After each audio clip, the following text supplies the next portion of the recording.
Thank you so much, Mr. Bassett.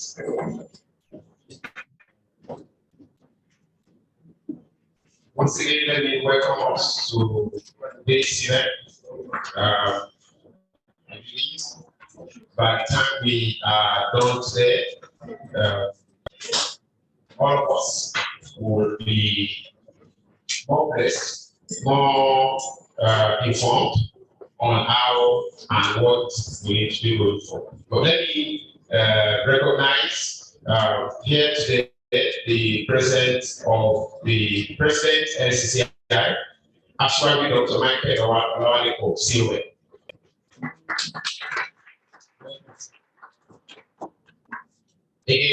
Also, Vice Admiral A. Capo, Chief of Staff, Naval Staff. Chief of Naval Staff is represented by Rear Admiral Yakubu,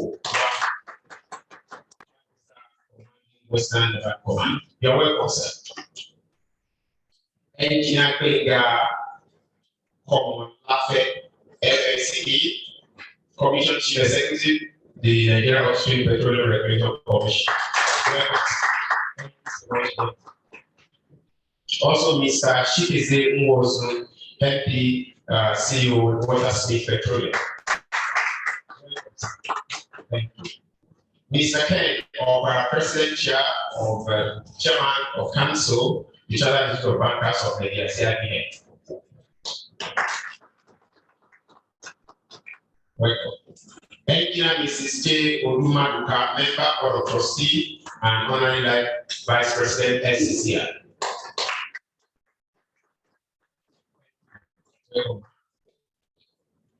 Also, Prince Abimbola Olashore, FCA Vice President, SCCI. Welcome. Also in our midst is the DG SCCI, Dr. Chinyere Amuna.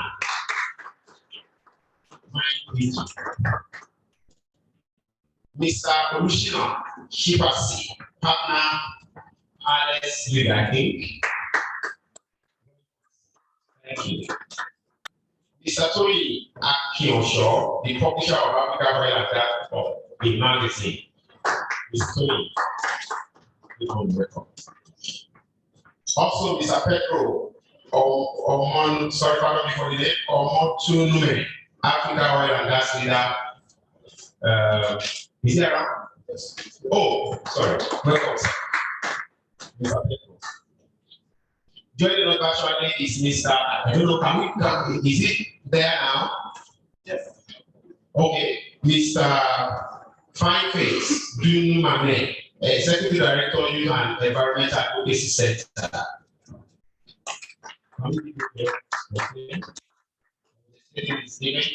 Okay, right now. Thank you for having me. Oh, thank you. Welcome. Thank you for joining us. Thank you. Okay, we will go straight to the next item on the list. We'll bring in the president for the chamber, my president, Ashwadu Dr. Michael Olawale for his welcome address.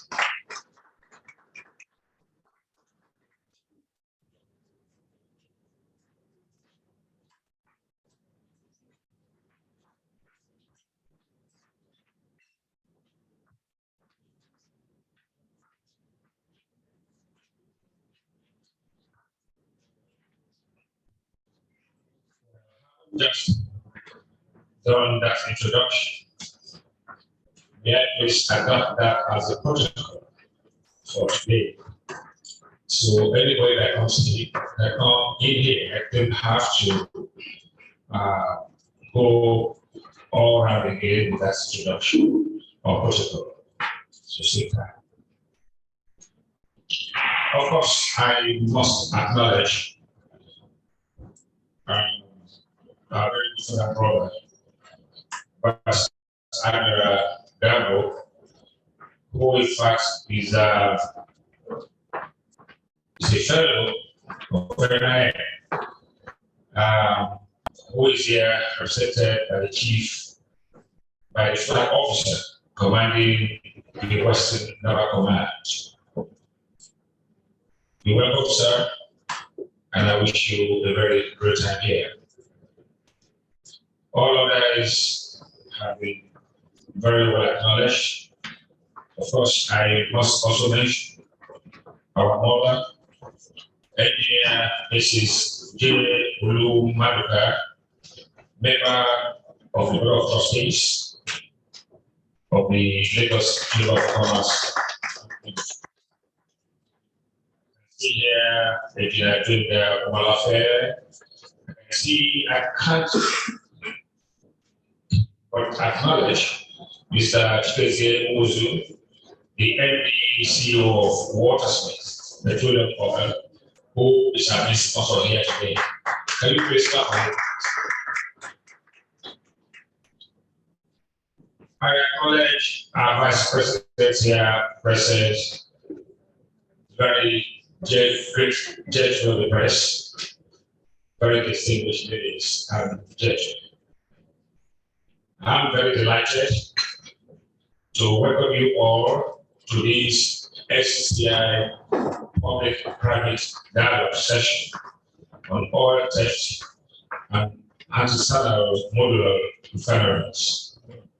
The hosting of this event today is a show of our commitment to supporting the government with recommendations that could lead to solutions for the numerous challenges facing us as a great nation.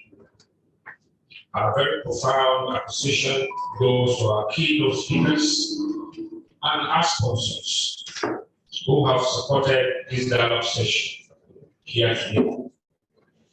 Secondly, I wish to appreciate the support given to this session by Watersmith Petroleum Oil Limited. I also appreciate the media and other stakeholders in the Nigeria oil and gas sector who have been giving us very good support.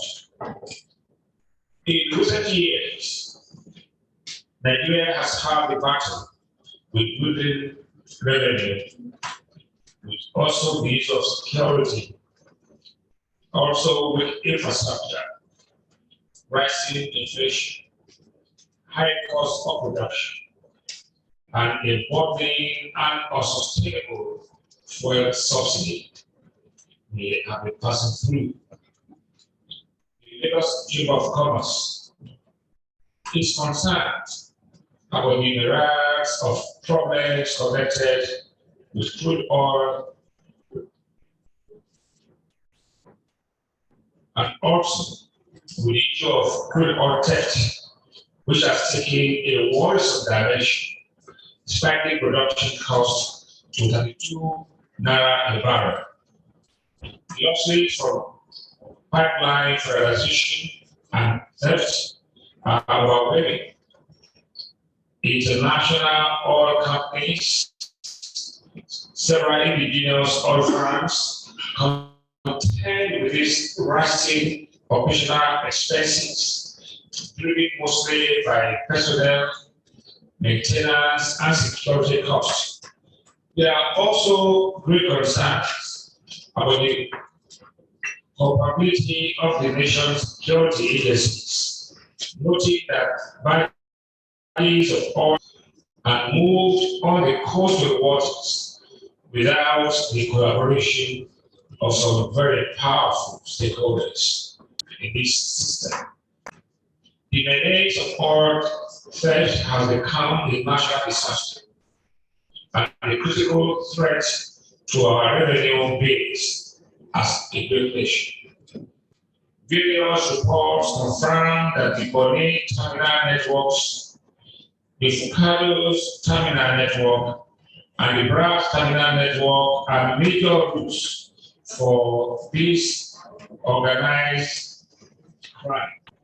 Nigeria is losing crude oil at the level of 91% of output. Nigeria lost $3.2 billion in crude oil theft between January last year and February this year. As revealed by the Nigerian Upstream Petroleum Regulatory Commission, the SCI Oil Producers Trade Section and the Independent Petroleum Producers Group. This puts the figure at about 1.36 trillion naira when converted to naira with the official rate of 416.25 dollars. Imagine if converted to the real value of the naira outside there that we all know. That would give us a lot more than this we are given. In the first quarter of this year, oil theft was worth 434 billion naira, which is about $1 billion. This menace has prevented Nigeria from meeting its crude oil output capacity out of about 41 billion barrels produced in the first quarter. Over 9 billion barrels were lost to crude oil just only for this quarter. The Chamber has consistently advocated for the removal of oil fuel subsidies and the full deregulation of the petroleum downstream sector to attract required investments in this sector. No investor that means business for this station or for that company will want to do business in a place that cannot even recover their cost of production. While we expect some respite from the commencement of commercial private sector refining and modular refineries, we call on regulators to ensure a conducive business environment that supports these investments coming on stream soon. The swing factor of fuel subsidy payments and crude oil theft have combined to deny Nigeria the gains of the high crude oil price now in the international market. The OPEC quota for Nigeria, which is about 1.8 million barrels a day, has become a missed opportunity as the country has struggled to produce about 1.399 MBPD in January, 1.258 MBPD in February, 1.238 MBPD in March, 1.219 MBPD in April, and only 1.42 MBPD in May. That is a shortfall of a third of the OPEC quota given to Nigeria. And the saddest thing is that the ones we don't produce is taken away by some robbers that don't love this country.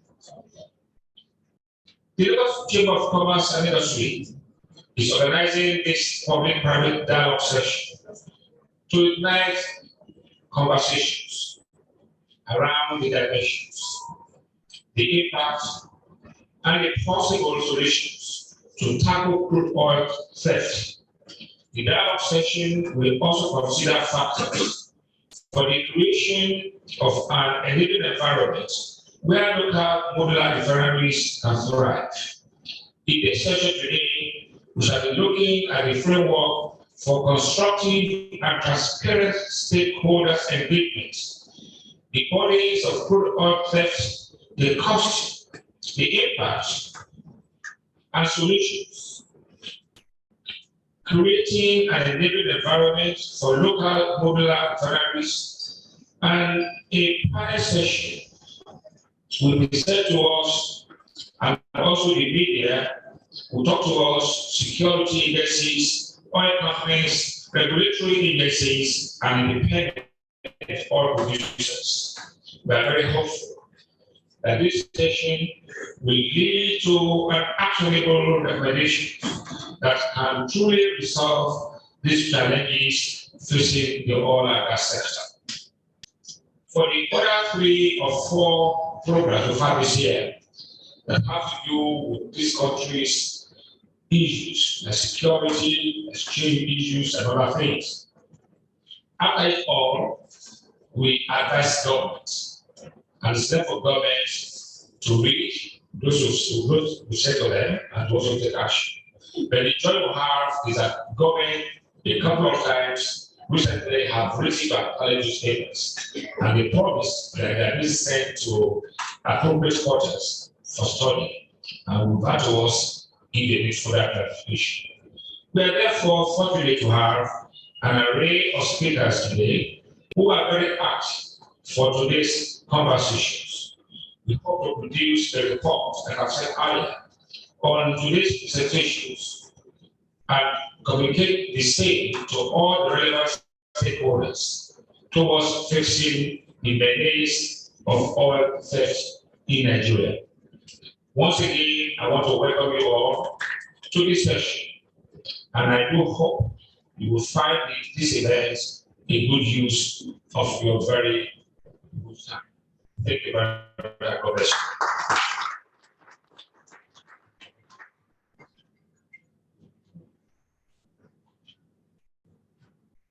Thank you, sir, Mr. President. While Mr. President was making his opening remark, we had Dr. Ken of our SCIB, President, Chairman of Council of Chartered Institute of Bankers of Nigeria, join us. Dr. Ken, can we appreciate him?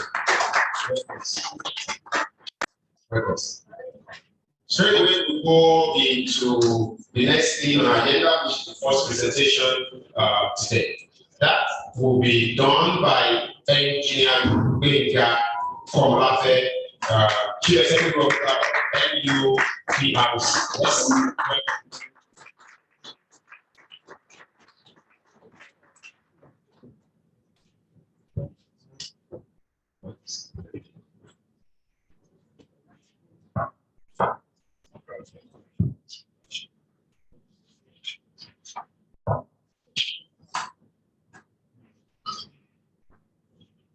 Good afternoon, good afternoon, everyone. Yeah. Good morning, everyone. Sorry for the gap. Good morning, everyone. Yes. Aside the fact that the situation now in the Nigerian upstream petroleum sector does not call for much protocol, I want to abide by the instruction of Mr. President that we should stand on the existing well-established protocol. And it's in that regard that I'm just going to go to the matters of the day.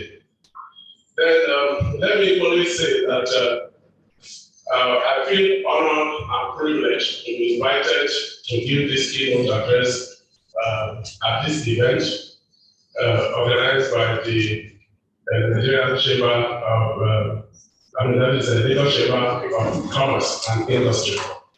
Incidentally, this is my second appearance coming to give a keynote address here. I remember the last time I was in this hall was in 2013. So, I mean, to that extent, I think I'm feeling very privileged. Distinguished guests, ladies and gentlemen, it is a pleasure and honor for me to be invited by the Lagos Chamber of Commerce and Industry to deliver a keynote speech at this important event. Let me quickly commend the Lagos Chambers of Commerce and Industry and its executives for always setting the pace in organizing regular enlightenment fora to sensitize the public on important national and economic issues.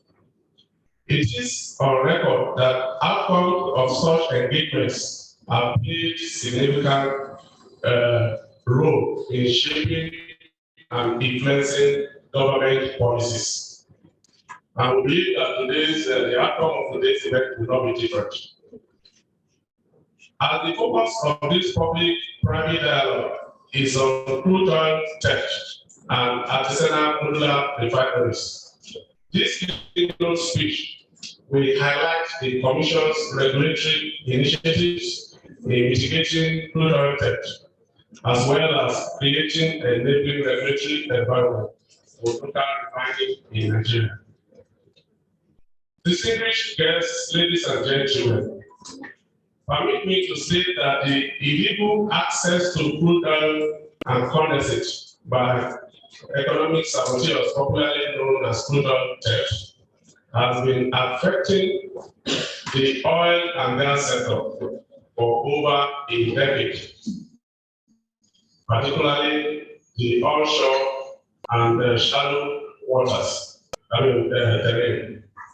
Typically, oil is stolen by vandals through either hot tapping, where an owner is attached to an operator's facility, the wellhead, flow line, or the pipeline, in which oil flows under pressure or by cold tapping, which involves blowing up or cutting up pipelines and putting it out of use to enable illegal connections. The prevalence of hot tapping and related engineering contractions today underscores the growing sophistication in the illegal practice. It is worthy to note that an unprecedented level of theft estimated at a daily average, as recorded by the regulator, of about 103,000 barrels was recorded in the year 2021. That is average volume in 2021, and and this figure has equally grown to about 120,000 barrels per day in 2022. That is as the end of first quarter in 2022. The effect of this level of theft has resulted in the declaration of force majeure at burning oil and gas terminal and shutting of wells from field evacuating through the Lcci trunk line and the Trans-Niger pipeline. Similar trends has continued in 2022. The monumental scale of losses arising from crude oil theft has created a hostile environment and disincentive to investors in the Nigerian upstream oil sector and magnitude of divestments that we're witnessing in the country. Furthermore, many operators have undertaken the deliberate shutting of wells, facilities, and pipelines, which has further aggravated the low oil production we're witnessing in the country. It is instructive to know that the above challenges have also negatively impacted gas production, both for domestic utilization and exports. Distinguished ladies and gentlemen, for the earlier stated reasons, the daily combined average production in 2021 stood at 1.5 million barrels of oil, of crude, and condensate, whereas the national production advised by the Commission to all producers stood at about 2.2 million barrels of oil a day for crude oil and 420,000 barrels of condensate per day for year, totaling approximately 2.62 million barrels per day. Consequently, only 58% of the technical reliable rate was achieved in 2021. Similar performance has continued in 2022, hence the need for more concerted efforts across all quarters to stem this tide. Unfortunately, the crude oil theft, which initially reduced from about 71,000 barrels of oil in 2012 to 21,000 barrels of oil in 2017, 2016 has consistently increased to an average of 103 barrels of oil per day in 2021. And in the first quarter of 2022 alone, out of about 141 billion barrels of oil fiscalized at the nation's flow stations, only approximately 132 million barrels of oil was received at the terminals. This indicates that over 9 million barrels of oil was lost to crude oil theft. Calculating at an average of $116 per day, this amounts to the loss in government revenue of about $1 billion United States dollars, or about 434 billion naira at CBN rate of 450 naira per dollar in just 1 quarter of the year. The trend poses an existential threat to the oil and gas sector, and by extension, the Nigerian economy, if not caught. Aside from the negative impacts of production loss and associated revenue losses to both government and investors, the associated challenges of oil theft also include the following. There is a threat, to national security in a situation like as I've said, where non-state actors would have in their possession that money for money is not safe for any nation. Then there's erosion of confidence. The investors' confidence is further, eroded in a situation where investors will invest and they are not sure of recovering their money. After all, the whole essence of business is to recoup investment, with allowable profit. But in a situation where all these are threatened, then no investor will be ready to put his money in that kind of an industry. So our upstream petroleum sector, as we speak, ladies and gentlemen, has become very, very hostile to investment. Then there is first, as part of the collateral damage, loss of employment, which my investment in the industry would have created is equally threatened. Arising from this activity, the spills and others constitute health safety and environmental hazard, widespread environmental degradation and health risks to dwellers in oil-producing areas. Then, in terms of global competitiveness, the insecurity increase the cost of operations and loss of revenues. Reduces competitiveness of Nigeria in the global arena, thus severely hampering investments in the country. Ladies and gentlemen, in view of the above and the ongoing effort of enabling the industry to deliver on the government production target of 3 million barrels of oil per day in 3 years, the Commission has developed some key initiatives aimed at reducing the menace to the barrels minimum in the short run, and eventually eliminating the menace in the long run, such as 1. A roadmap for tackling the security challenges in the industry, identify and implementing areas of collaboration between the government. 2. Collaborating with the top echelon of the Nigerian security forces for a robust security framework that ensures government security forces provide pipeline and asset security. 3. Promote the implementation of nodal surveillance technologies on the main trunk lines at each manifold for real-time loss detection that will enable swift and more proactive responses. 4. Enforce installation of tamper detection technologies as part of designs for pipeline and related oil and gas production facilities for facilities, and operators implement approved security protocols in areas within their control to properly identify and remove illegal connections and conduct remedial works in record time.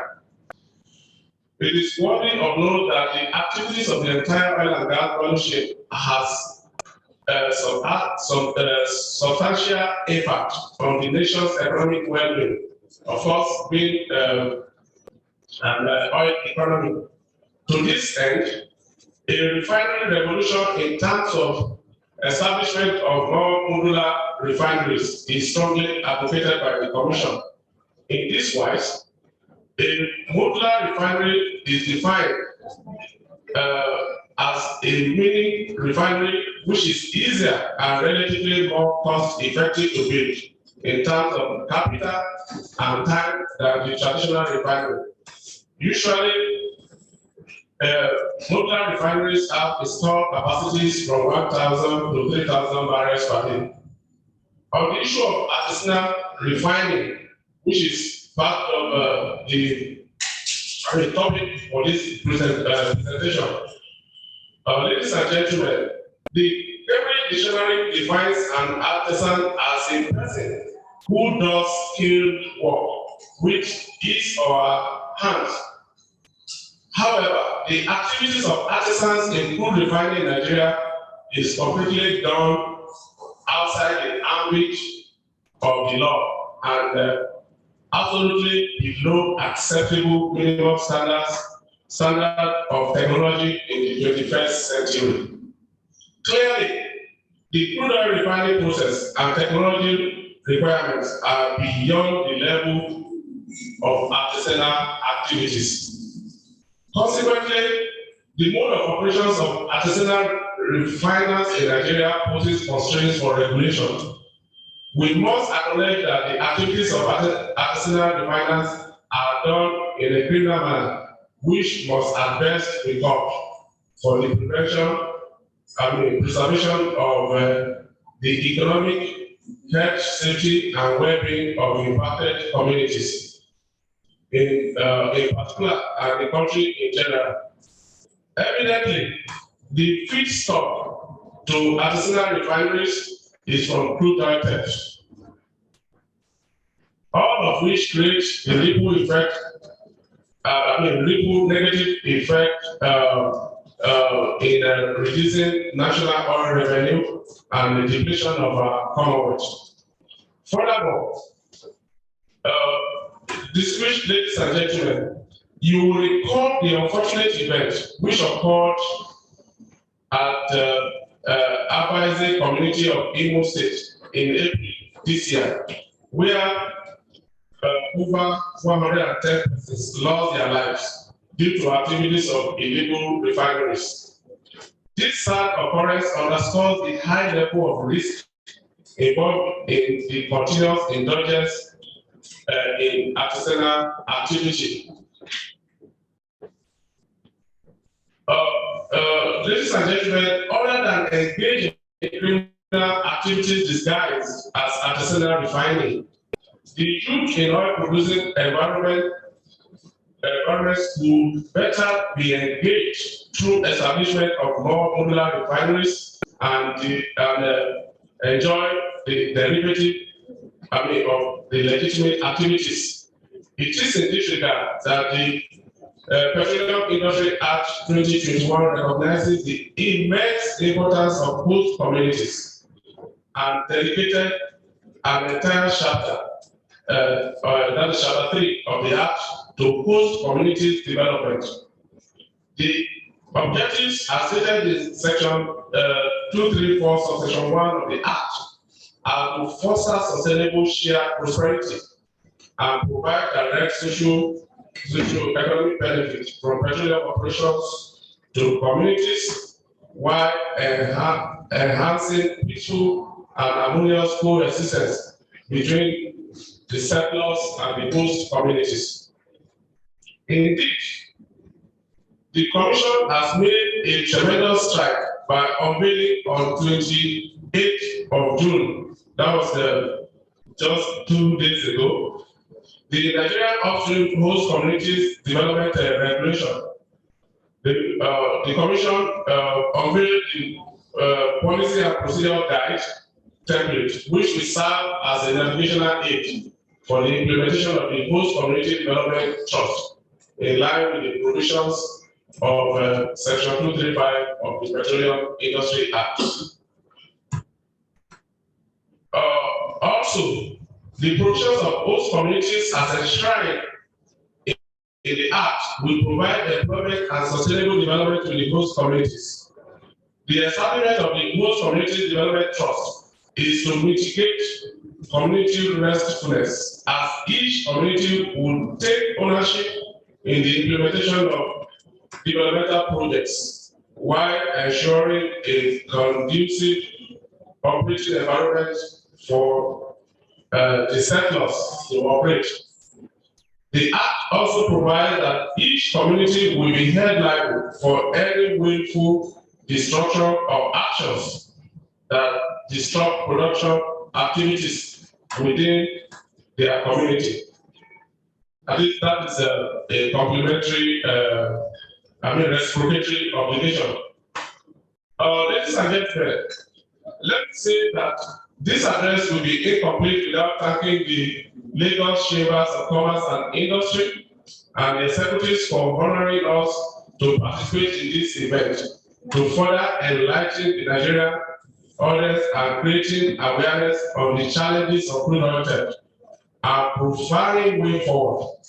On our part, as the Nigerian Upstream Petroleum Regulatory Commission, we shall continue to create predictable and enabling regulatory environment to attract investment into the sector in the interest of the Nigerian economy and optimal utilization of our hydrocarbon resources. Thank you very much for this.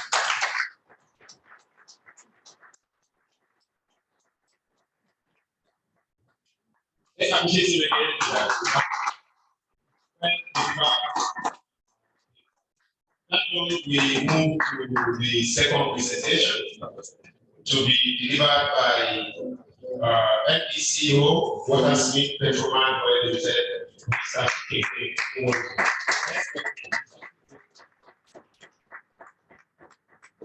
Let's begin that with the procurement activity.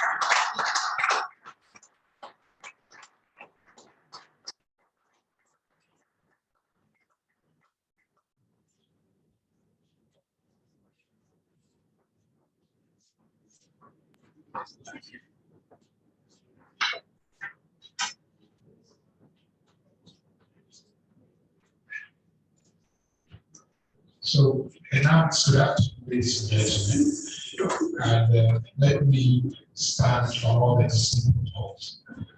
After that sort of was by one of our industry business enablers, the Commission Executive,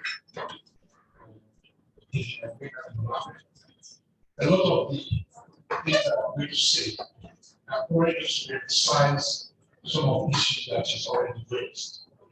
But I'm going to look at it from the perspective of the operation. And then what's, one thing about what is, we say what we're doing, not just what we've done. So let me first start by appreciating the president of the LCCI and the LCCI, all the people of the LCCI, for inviting us to help us call this event. And this is my second time in this building moment. It was very well received by the LCCI, and that was what I meant that it is the oldest chamber of commerce and industry in West Africa, and second oldest, and the most active, second oldest in Africa, and most active. So it's surprising that after many years in the industry, this is only my second time of being here, but 2 times a week.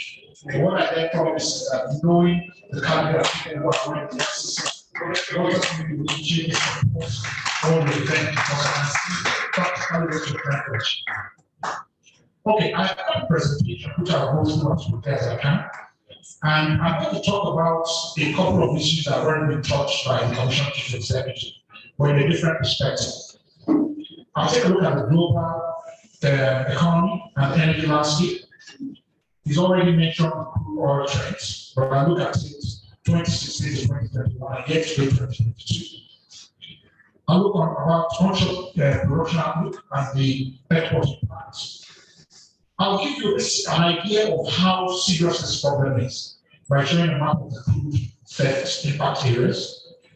The environmental impact, which is clear, I'll show some pictures, insecurity, and the new ESG efforts, environmental, social, and governance, and concerns the industry has with respect to this crude theft and its impact on our ability to get funding, which is now ESG-driven funding. I'll talk about the evaluation of alternatives, and then I'll present a different way of thinking, which is aligned with the thinking that the Commission Chief Executive has just mentioned. You see, I did not use the word artisanal refineries, because I'm aligned with the Commission Chief Executive. We cannot promote criminality. We have to find a different way of thinking and different ways of addressing it. So if you go on to the next slide. Next one, please. So there are a lot of things happening in the global, macroeconomy. USA, China relations have not improved very much. COVID-19 then represents pandemics, because we think of COVID-19 as just one event. Unfortunately, it's not going to be the only event. There are many other, such events that are going to affect industry and countries. Climate change is real. We have to keep looking to that. Tied to that energy transition. And of course, now the Russia-Ukraine conflict and similar type conflicts will have, a pressure on energy security, energy prices, crude oil prices, and we're feeling the impact in Africa as well, including food, even grades coming out to Africa affected by this. And then, inflation, the inflationary trends everywhere around the world.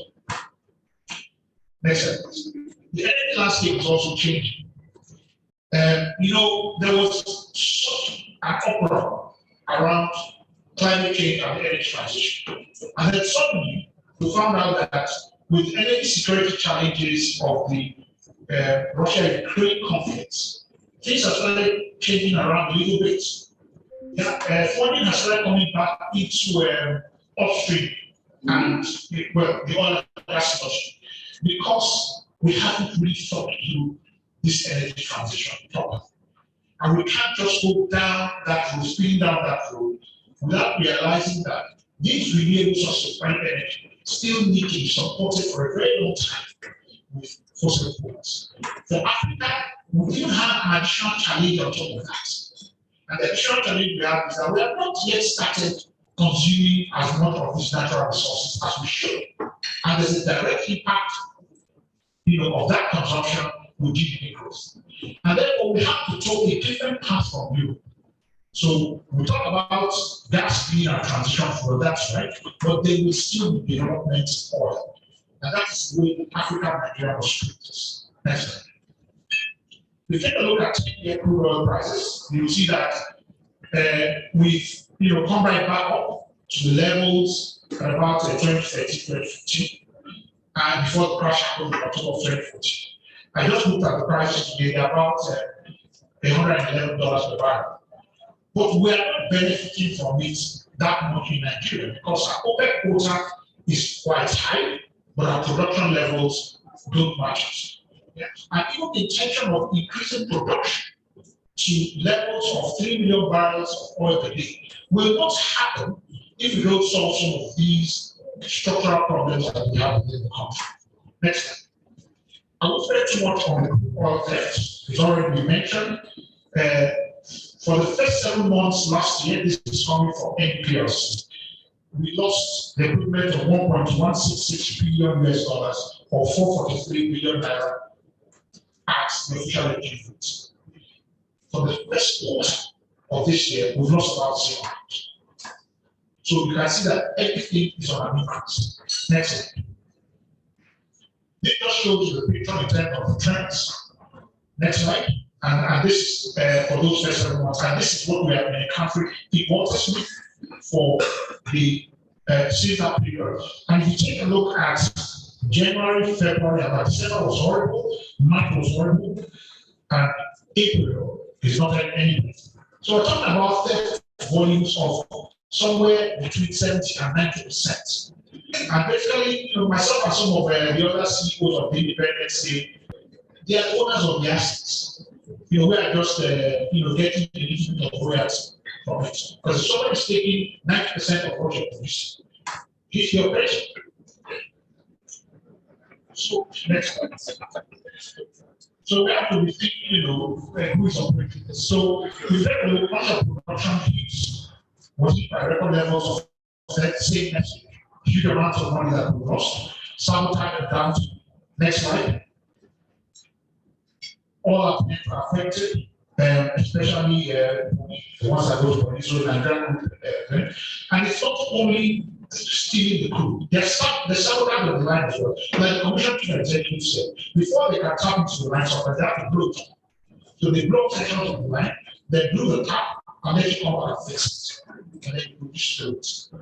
And since the TMP has been shut down for quite some time and the force majeure declared, you know what this and that's why I said they are the operators. They actually reason.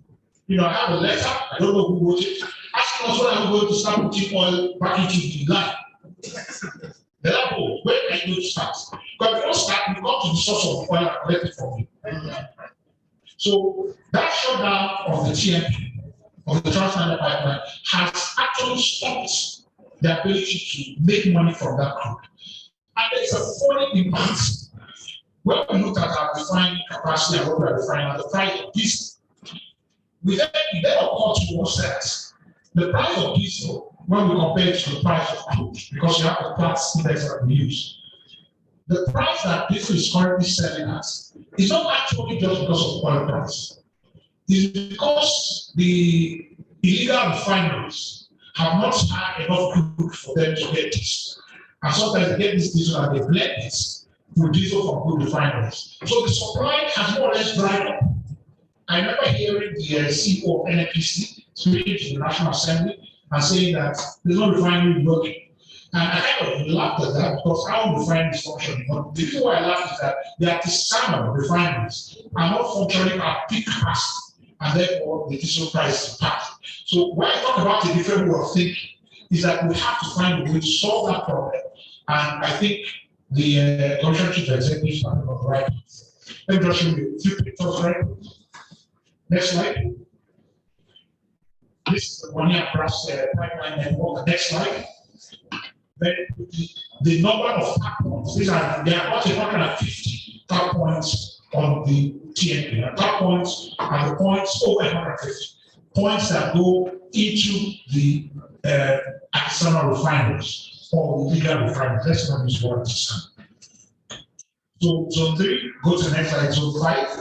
So there are a lot of taps on this line. And whenever you take off some others come back again.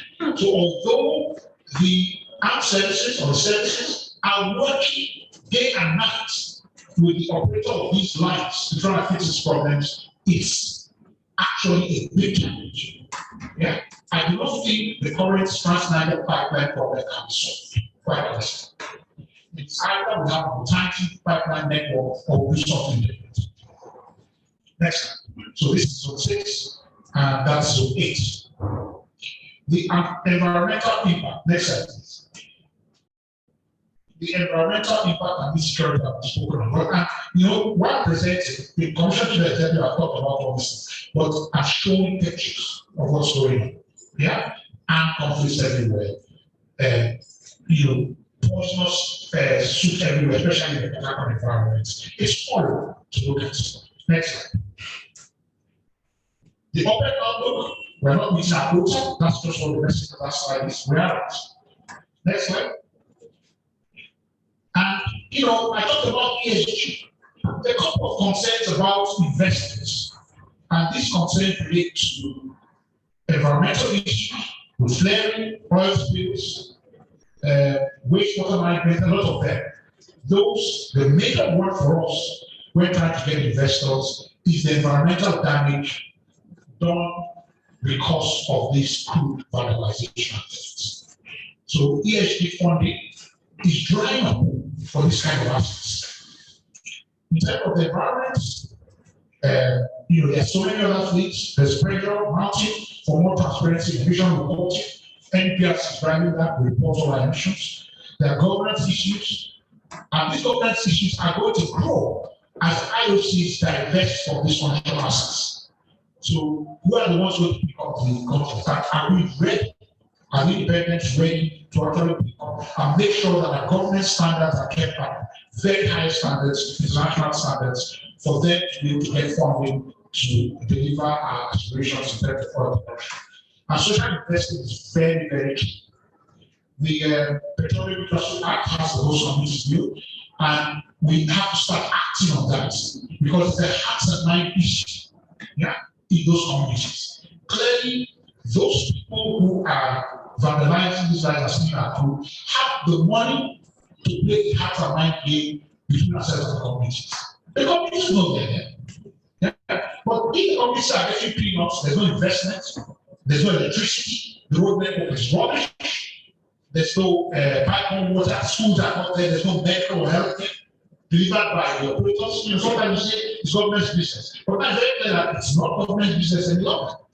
Because if you don't win the hearts and mind game, which is what I think the Commission should have was referring to, if you do not win that game, then we have a big problem. Because these vandals, these cartels, have operated, it's not second of cartel, but think of Colombia. Think of some of the areas of Mexico where cartels exist. They win the hearts and mind game. They build schools in those communities. And people have to start doing that yet. But if they get to a state that they make enough money that they start building schools and hospitals, roads, electricity, and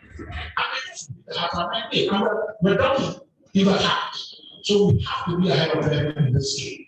Next one. So next one is about making sure that we have sustainable social investing. So that's leveraging on all aspects of the both the host communities and the human capital development of SCA.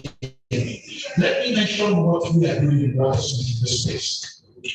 We decided that apart from training artisans, and this is real artisans, not these criminals, apart from training artisans, we needed to also train graduates in the community. So we started the technical skills acquisition program where we are going through 200 graduates and providing them job opportunities. We ran the first one last year. We trained about 48 of the youth. We've hired about 50 as staff in our organization, senior staff in our organization, and they're the ones running the operations in our fields. They've been trained on. As we expand, we want to go through more and more. So we are in the same time, and we're encouraging others to join us in that journey as well. Next slide. So, people have been talking about alternative evacuation. You know how many people have come to you and say, we want to truck. I see, please next slide. I see trucking is the solution. Trucking is not a long-term solution. I'm not even sure that trucking is a medium-term solution. At best, it's a short-term solution because there are many challenges there. So there is trucking, shuttle tanker, floating storage, and offloading and go. But the cost of trucking is huge. But is over $15 per barrel. When you add trucking and all the other components, we're looking at a cost of about $30, above $30 per barrel. Now, we may be able to get away with it in a $100 per barrel world. But when oil price comes down, with all the other costs you have to get, you're gone. But even think about $30 per barrel, not for operating the facility, but just exporting the crude. What the Commission Chief Executive talked about, the high cost operating environment, is not even that. So when we start trucking, or if we start trucking, it will become an even higher cost environment, which investors don't bring in their money. So we challenge for any investor to bring in money. So, and then, who's to say that when you start trucking, that your oil is secure? The pipeline is very low. Then you start trucking. That trucking is a road. There are roadblocks on the roads. The roads are not that good, so there's no damage to roads. And who's to say they can't attack you? So that's it. There's a strange explanation for trucking. And it's even more dangerous because these pipelines are right away far away from communities. How the people come to the pipelines to look at artisanal refineries. These trucks are passing through major community roads, passing through major township roads. So any attack there will be devastating. That's why I say best case is a very short-term solution. Now, there's an alternative pipeline network. I understand NPRC is doing some work with some companies and NPC and the government needs to take a look at that. And we take a look. This, he talked about the monitoring, applying technology to monitor this more closely. We're hoping that will come at a cost. Those pipelines give us the lowest cost. Typically, the cost of the pipeline, both the net capacity and production capacity, are less than $6 a barrel. And then what I'm going to propose here, and I'm going to skip through some of the other slides, just so you can have the slides and read through them. So can you skip through about 2 or 3 slides? I've talked about trucking and bagging transport terminals. I've talked about trucking and bagging and the challenges there, the diversion of cartel packing trucks. Yeah, trucks can fall over. There's so many things that can happen to the trucks. Alternative pipeline network, that is possible. We need to start working on it. Is it going to be buried? Is it going to be surface? Bearing has some challenges, high cost. Yeah, surface has some challenges, but it also gives you ease of monitoring, zonal monitoring, central monitoring of pipelines. So that thinking has to come in as well. So alternative pipeline network, the next slide, it has its challenges and opportunities. But there's massive capital investment that is required, remote pipeline monitoring is required, local and global projects can happen, because EFP is operating, and when you start putting these new pipelines in place, you may get some projects. If buried, the cost will be complicated, even if sectional burying and remote monitoring and interventions, these will also be challenging. Cost per barrel is good, so that's positive, you can cut down on costs. But remember that tech organization can still come back on the pipeline, so we need to find a way to secure the properly. And I think it's a combination of technology deployment, security, and heart and mind. So I just present quickly a different way of thinking. Next slide.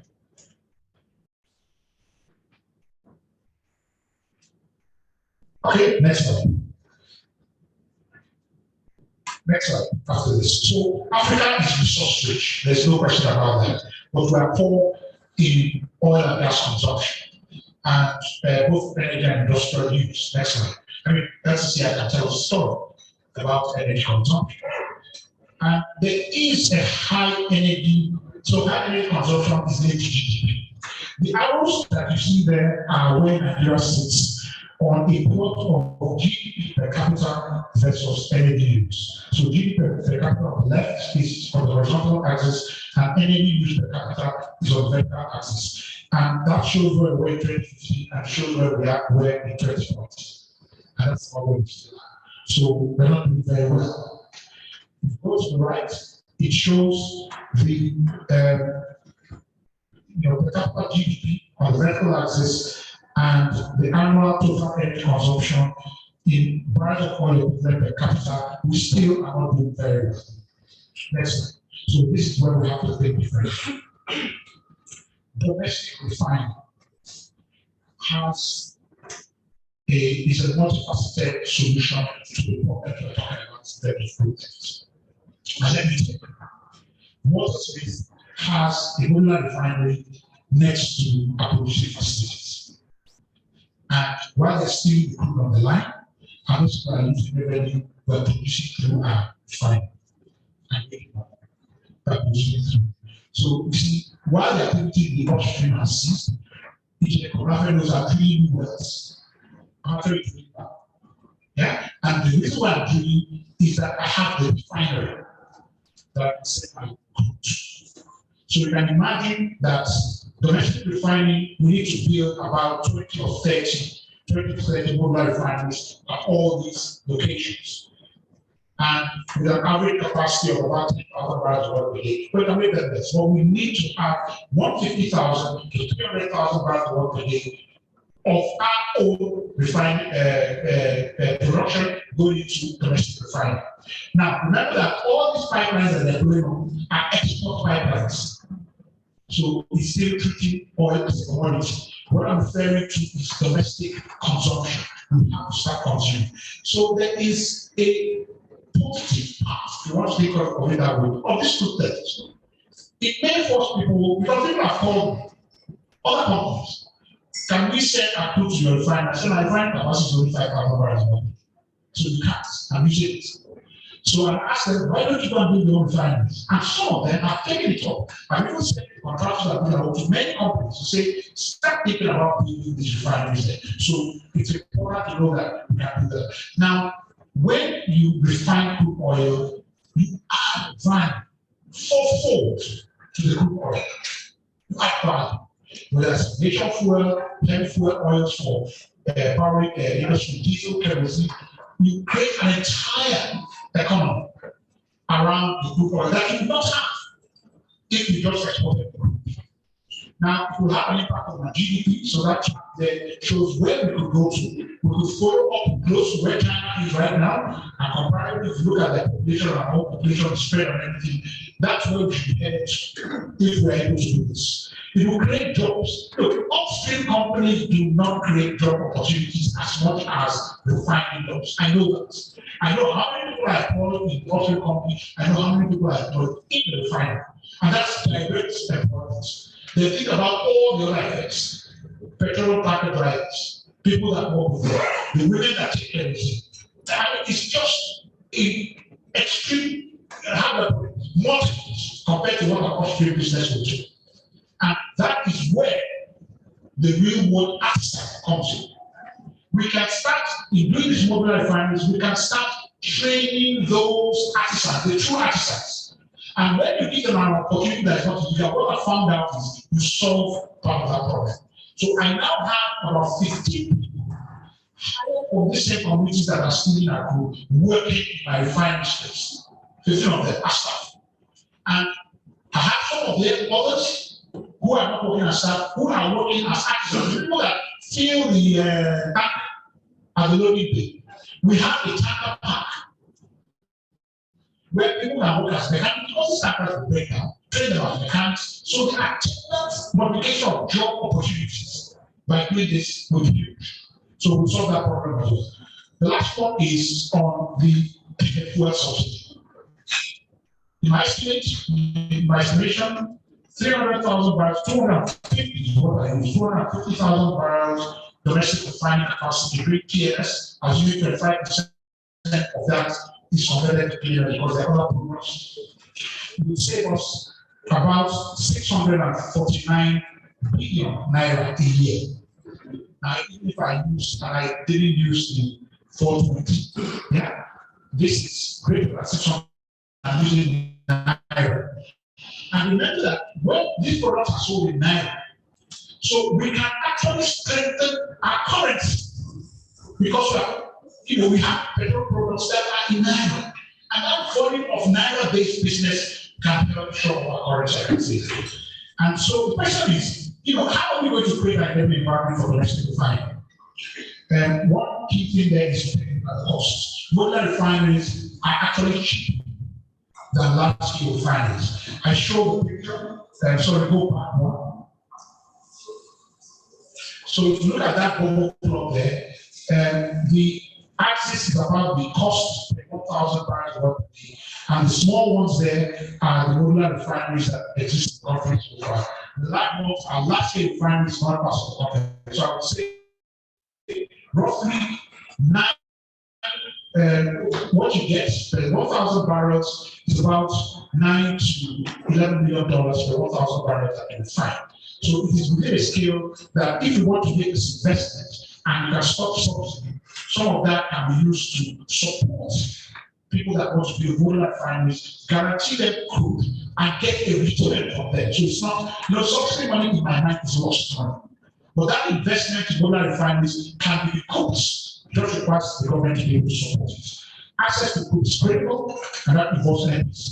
And the refineries must be situated close to production facilities, so that the line of sight to the line that carries the crude to the refineries. If you keep that far away, you have a problem as well with crude theft.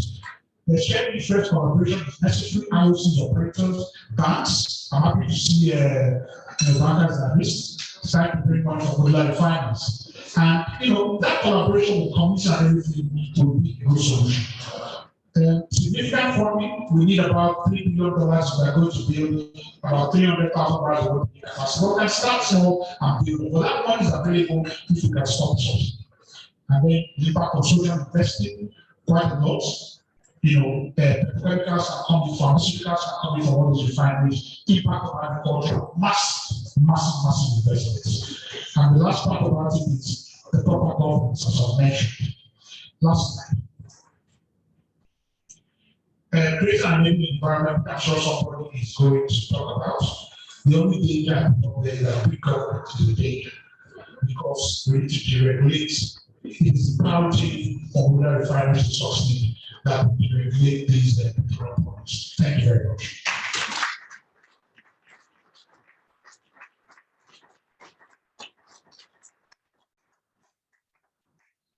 Let's give you a round of applause.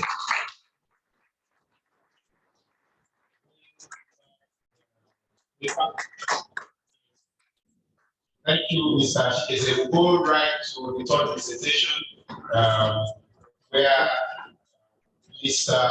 Olushi will be taking this presentation. Mr. Olushi.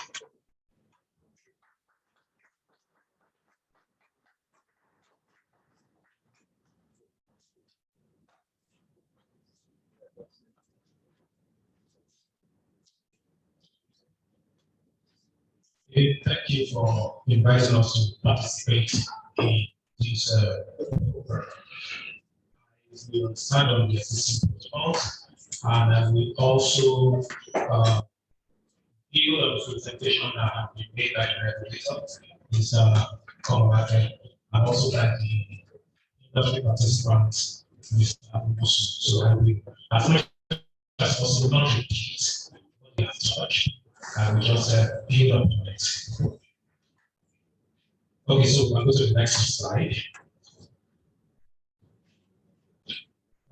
Basically, I started to look at creating an enabling environment for local modular refineries. I will just, this slide touches briefly on the different policy statements and initiatives of the current government.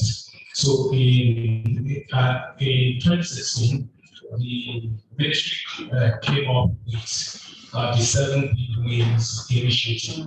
And when we're talking about the 7 big wins, one of the items that was supposed to be an area of focus is refineries and boosting refineries and local production capacity. The same sentiment was repeated when the National Petroleum Policy was released in 2017. And then subsequently from 2017 on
government, that this is going to be funded by the private sector.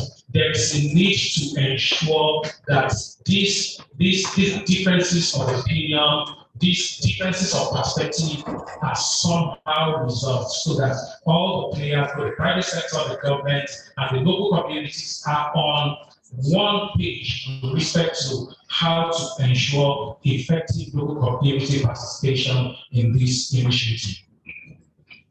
The next slide is on key challenges for modular refineries. These are items that have been touched on. I'm not going to dwell so much on that, but then broadly, there are regulatory, there's security, and then there's also the issue of feedstock. Please move forward. I'm on the slide that says key challenges for modular. So there are basically regulatory challenges. We used to have a problem of multiple regulators, but that has been largely resolved by the Petroleum Industry Act. But the Petroleum Industry Act still retains a feature that requires that for refinery, and it is quite interesting, this particular provision is quite interesting, because under the Petroleum Industry Act, the downstream authority has the right to issue licenses for almost all downstream activities, except when it comes to issuing licenses for refineries. That has to be done by the minister. That is a little bit troubling because whenever the right to issue the license is that of the minister, it begins to get some political coloration. And the consideration are usually not entirely commercial. Although there's a provision in the PI, the provision in the PI that says that the minister will do this upon the recommendation of either the commission in terms of option, but in this case of the authority in terms of this refinery. However, it is a troubling issue that we still have the minister to be the party that will make the final call on whether or not a refinery license will be issued. Perhaps that is something to be addressed. So all the things we have there, we have the issue of security and we have the issue of fiscal. One of the challenges they're also going to have, which has been listed under the regulatory slide, is challenges with respect to product pricing. And by this, I'm referring specifically to the issue of subsidy, also specifically with how government will go ahead with regulating tariffs and pricing in the industry. It has to be done in such a way that takes into consideration the concerns of businesses and done in such a way that businesses are not made to suffer. So the next slide talks about how to create this. I mean, the things to be done to ensure we have an enabling environment, and I will get a piece on this slide. The first item, there are 4 items that have been listed. We're looking at security. That issue has to be resolved. All regulatory issues have to be resolved. The concerns around creating effective partnership between government, private sector, and the host community has to be dealt with. And when we do this, perhaps we can unlock a concessionary financing for the sector.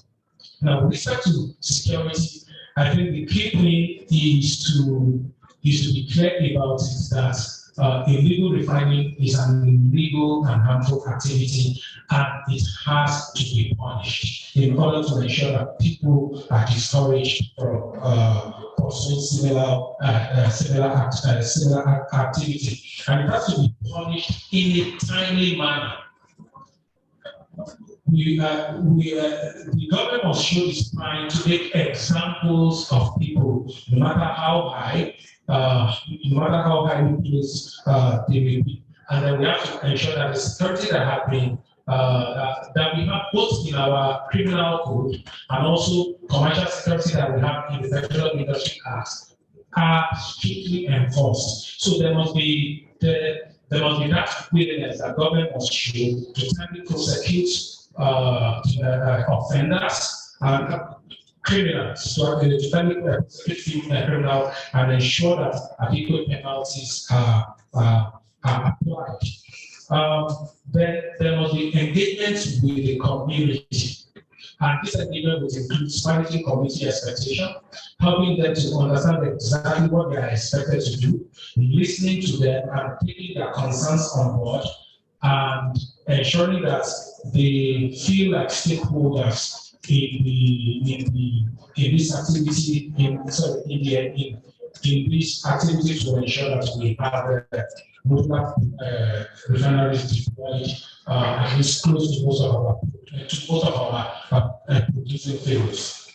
And then, if necessary, government should look at the amnesty program and look at ways in which this can be done in such a way that does not continue to encourage criminality, but done in such a way that it achieves the corrective action that government expects to achieve, such that the problem of security is resolved, because when it is resolved, a huge cost that is associated with the operating environment will be solved, and it will make the sector much more attractive to investors. The second part is regulatory. There must be a way to simplify the licensing process, and the PIA has done a lot in this regard. But from looking at other sectors and also looking at how our political system works, we know that even where the law has given technocrats, bureaucrats power to take certain steps, one thing has been clear, that bureaucrats are usually reluctant to take those steps, especially where they need to have consultation with the minister. And a good example I can point out is in the mining sector. In the mining sector, we have a very progressive mining sector law, which allows the mining cadastre to take certain action.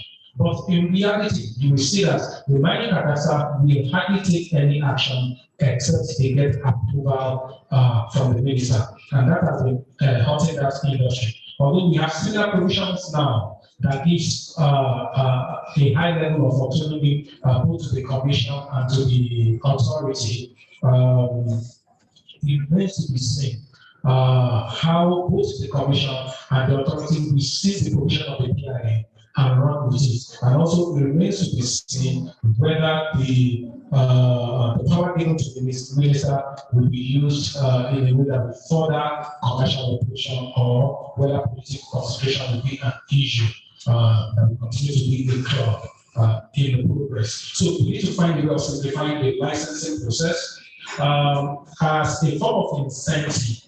One of the suggestions we have here is to enable the location of this refinery in the free zone, designating the particular location of the refinery as a free zone, basically to help with some of the fiscal challenges that the refinery may face. Of course, we have to look at economic incentives, like tax holidays, financial grants. Some of them are already available, and there must be a way of assuring investors that this will continue to be available to them, at least until they get to the point where they can operate profitably. And then there's also the issue of guaranteed supply of feedstock.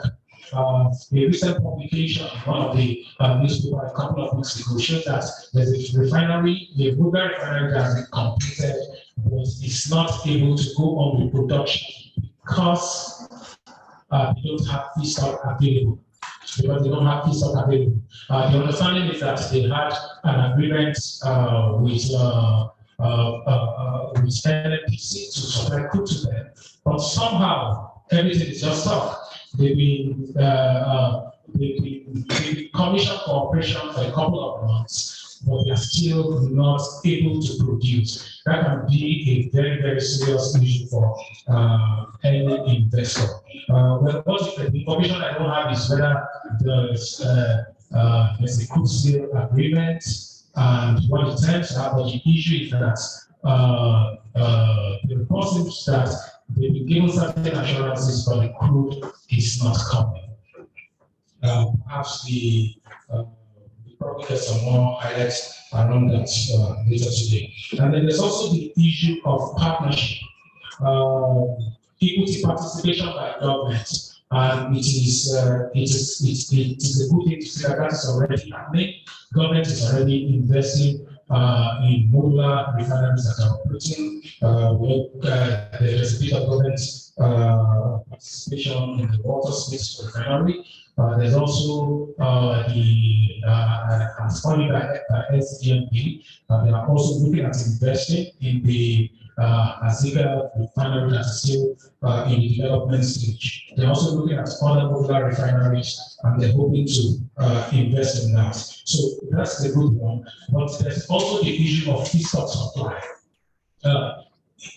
Government participation can help with this, and also possibly the program of domestic supply or the utilization of domestic supply obligation can be tweaked and worked on to ensure that these modular refineries, as much as possible, get the feedstock they need in order to be able to operate. And also, there's a need to ensure that they have appropriate offtake contracts, so they don't have a situation where they produce and then they're not able to sell their products. If all of these are done, financing it will become easier. And when it comes to financing, even where we have government support, we know that it's difficult for local companies to have their project financed, especially when it comes to local bank. Most of the options that they keep receiving when it comes to financing is balance sheet financing, corporate financing, and that makes the entire financing process very, very difficult for them. Again, there's a need to look at that. How can they be helped? How can people who are going to get involved in this initiative be helped such that they get financing on very good terms, not on terms that will kill the entire initiative or delay it entirely? Because I understand that one of the reasons why many of the activities or many of the licensees have not been able to take any step or any significant step towards realizing the objective, one of the key reasons really is financing and the financing terms that they are receiving. In conclusion, one of the things that is key in order to achieve this objective is partnership. And like I said, this partnership is not just partnership between the private sector and governments, but also that partnership has to include the local community. And the issues that the partnership will help solve will be issues around land acquisition, management of environmental issues, ability to absorb the shock of natural disasters. It will help solve the problem of political uncertainty if you have a government interested in projects, new technology, switching problems, and then it becomes easier to raise cash when the ownership structure is varied. In conclusion, we think that there's a need to match policy rhetoric with actions. Fiscal support should be emphasized, and then public-private partnership has to be done in such a way that it will help both the investor and government achieve their strategic objectives.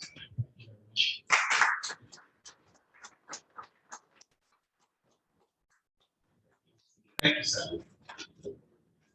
Let's give you a round of applause.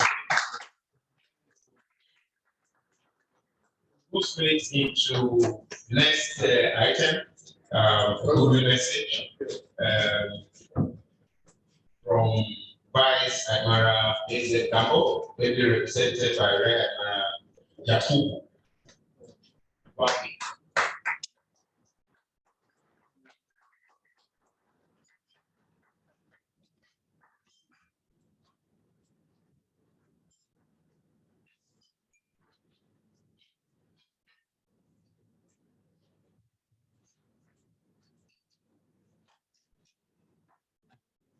start by saying afternoon dialogue.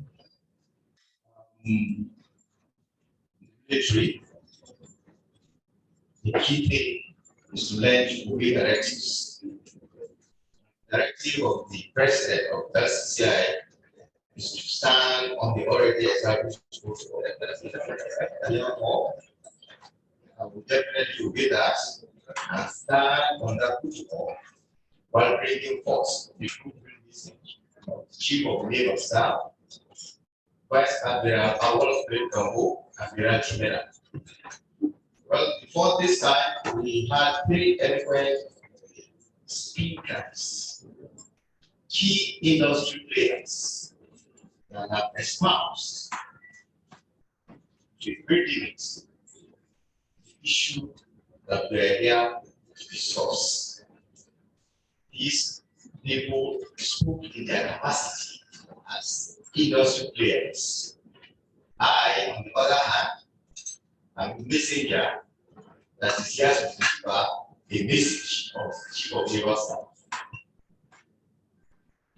When I say I, it's not me, Admiral Mike Bombay. It refers to Vice Admiral Awol Gambo. Let me read his message, which tilts towards the security aspect of all that we have tried to say here. Though it also, but a lot of data have been given, and some may have to be repeated by I, such that I do not lose focus on what message he has. Therefore, I start the message. Thus, I am highly delighted to be in the midst of this renowned gathering of captains of industry and other business concerns to discuss the total issue of crude oil theft and artisanal modular refineries in Nigeria. I deeply appreciate the honor granted to me to give a good message and make a few remarks on the burden of crude oil theft, costs, impact, and solutions. This discourse could not have come at a better time than now, when the country is grappling with the menace of crude oil theft and its enormous effects on the economy.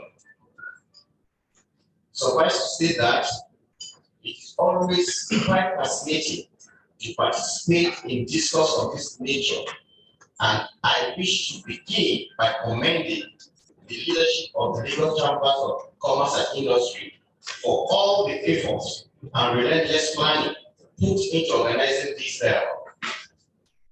Definitely, the remarkable attendance at this dialogue suggests a huge commitment to collaborate in finding sustainable solutions to the challenge of crude oil theft on the economy and its devastating impact on the environment.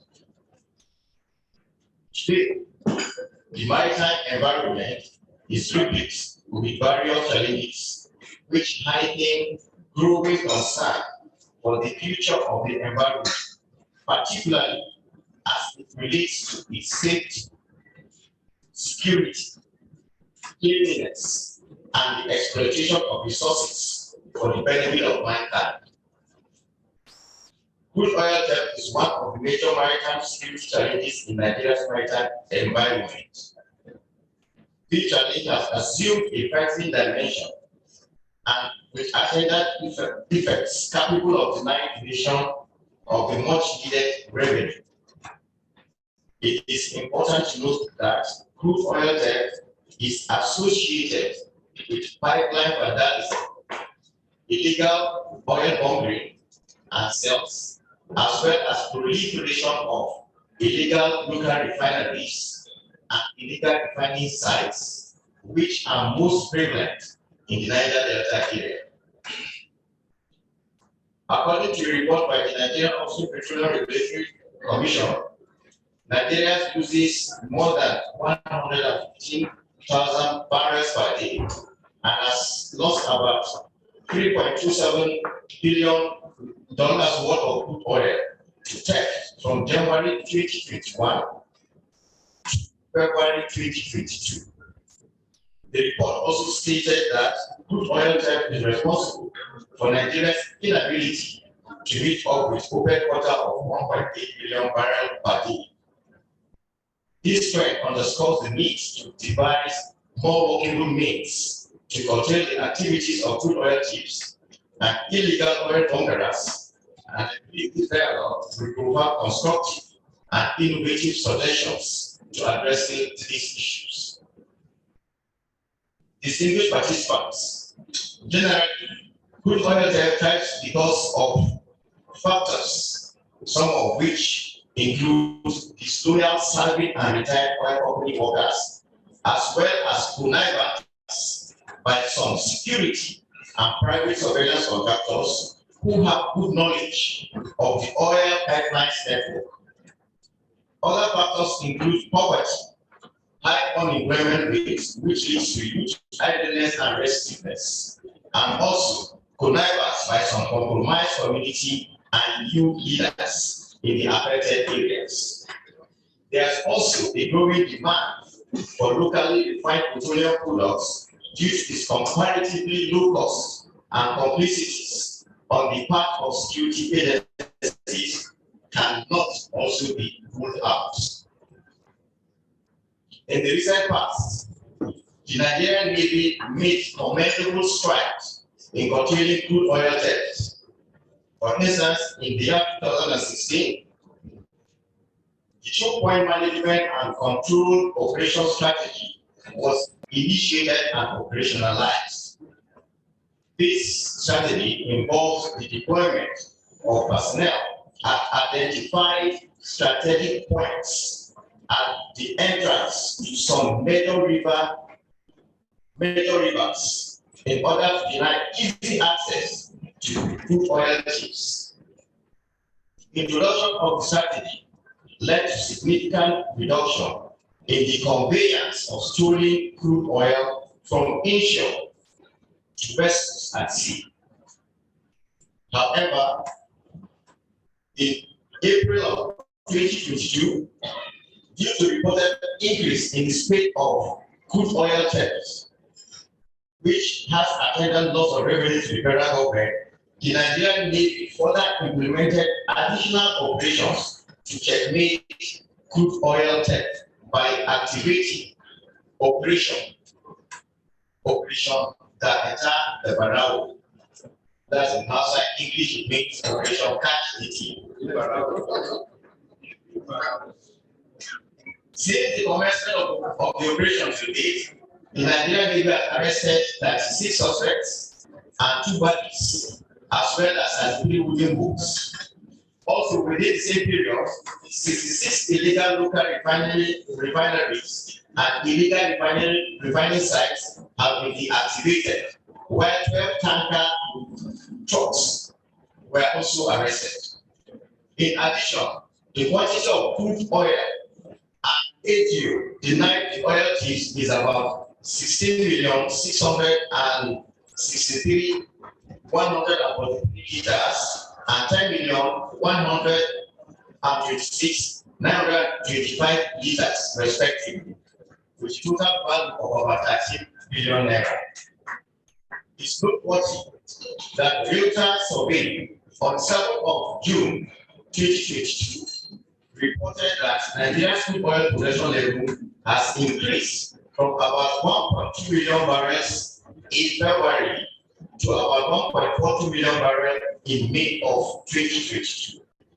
Clearly, the rise in oil output could be a testament to the efforts of security agencies, especially the anti-crude oil theft operations of the Nigerian Navy through Operation Daketa the Barao. While security forces will need to sustain zero tolerance to demeanors and other associated criminalities, it is instructive to state that to avoid the negative environmental impact of these measures, more effort is required on public reorientation to discourage such illicit acts. Distinguished audience, on the part of the Nigerian Navy, the fight against crude oil theft has brought forth some challenges which may be interrogated during this dialogue. These challenges are slow inefficient and non-diligent prosecution of suspects, difficulty in tracing owners of arrested vessels due to fictitious addresses and bottling of prolonged legal custody of arrested vessels. Others are lack of capacity by the National Oil Spill Detection and Response Agency and other relevant agencies for timely evacuation of arrested stolen crude oil and illegally refined petroleum products, as well as stemming poor synergy between the National Oil Spill Detection and Response Energy with the NNPC upstream, midstream, and downstream regulatory authorities. This group level may consider some of these suggestions as possible solutions to addressing crude oil theft.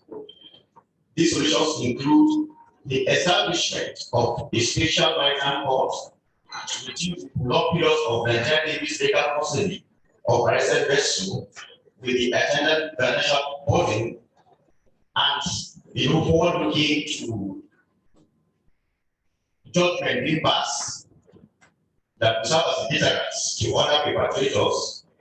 There will also be the need for data updates at the Corporate Affairs Commission to address the problem of fictitious addresses by owners of vessels involved in illegalities, while the non-strand related agencies will be empowered to promptly clean up and evacuate seized crude oil as well as illegally refined petroleum products, respectively, from the backwaters.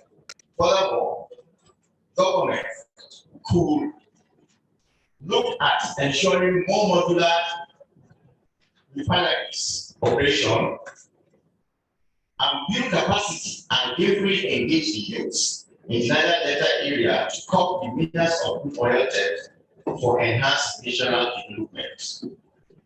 Distinguished ladies and gentlemen, in conclusion, the strategic relevance of the maritime environment and role it plays in the economic development and prosperity of the nation has been proven over the years.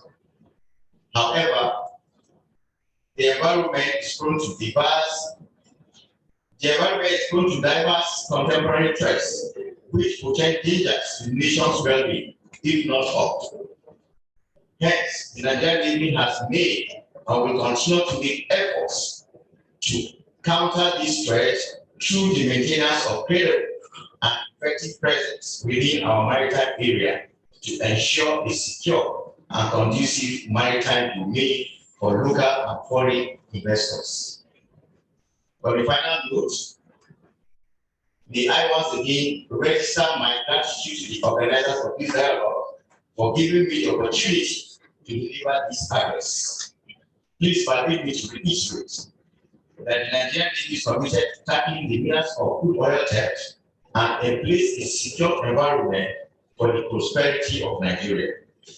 I wish you all a stimulating and rewarding celebration. Thank you, and almost together. If I may add one thing too, sir.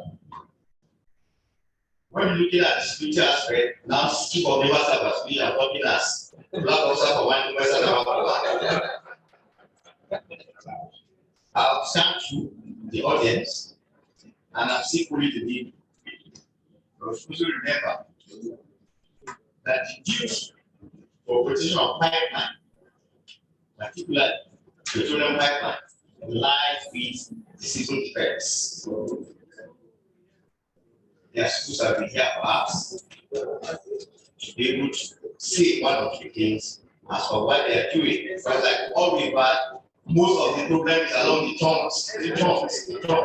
That is where the real issue is. Thank you very much.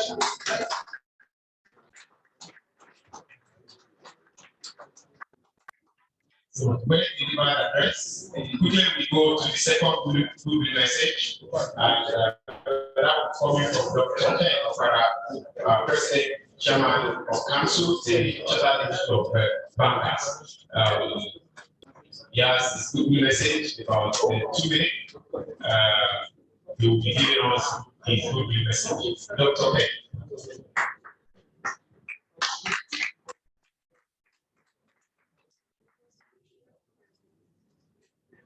President of Lagos Chamber of Commerce.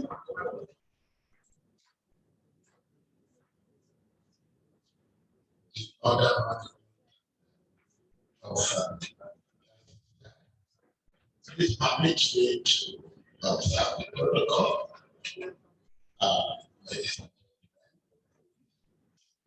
Clearly, the time is already full, so I'm glad as possible.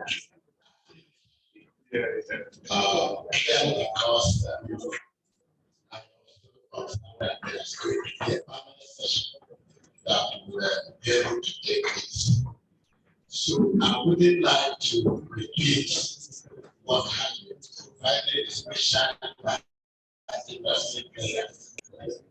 Just some of the areas, especially as it relates to bank funding, and of course, the programs are also which are bankers also important to do. Statistics already that we provided today, clear that there's so much that we need to be done. Of course, if it as open, quota, as the producer in the world, these are moved to 60 by feature of what we are currently producing and also exporting. And of course, it's already been established today that also in the last 15 months, we've lost over $3 billion by way of oil theft. And this presents a lot of concerns. This that also has come out has shown that the first 6 months of this year, ended 27th of June, we lost 2.1 billion. I said lost because by way of subsidy. And that also is something that raises a lot of concern.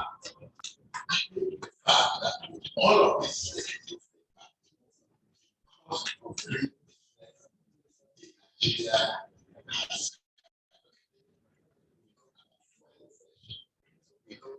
soaring cost of food, and of course the economy.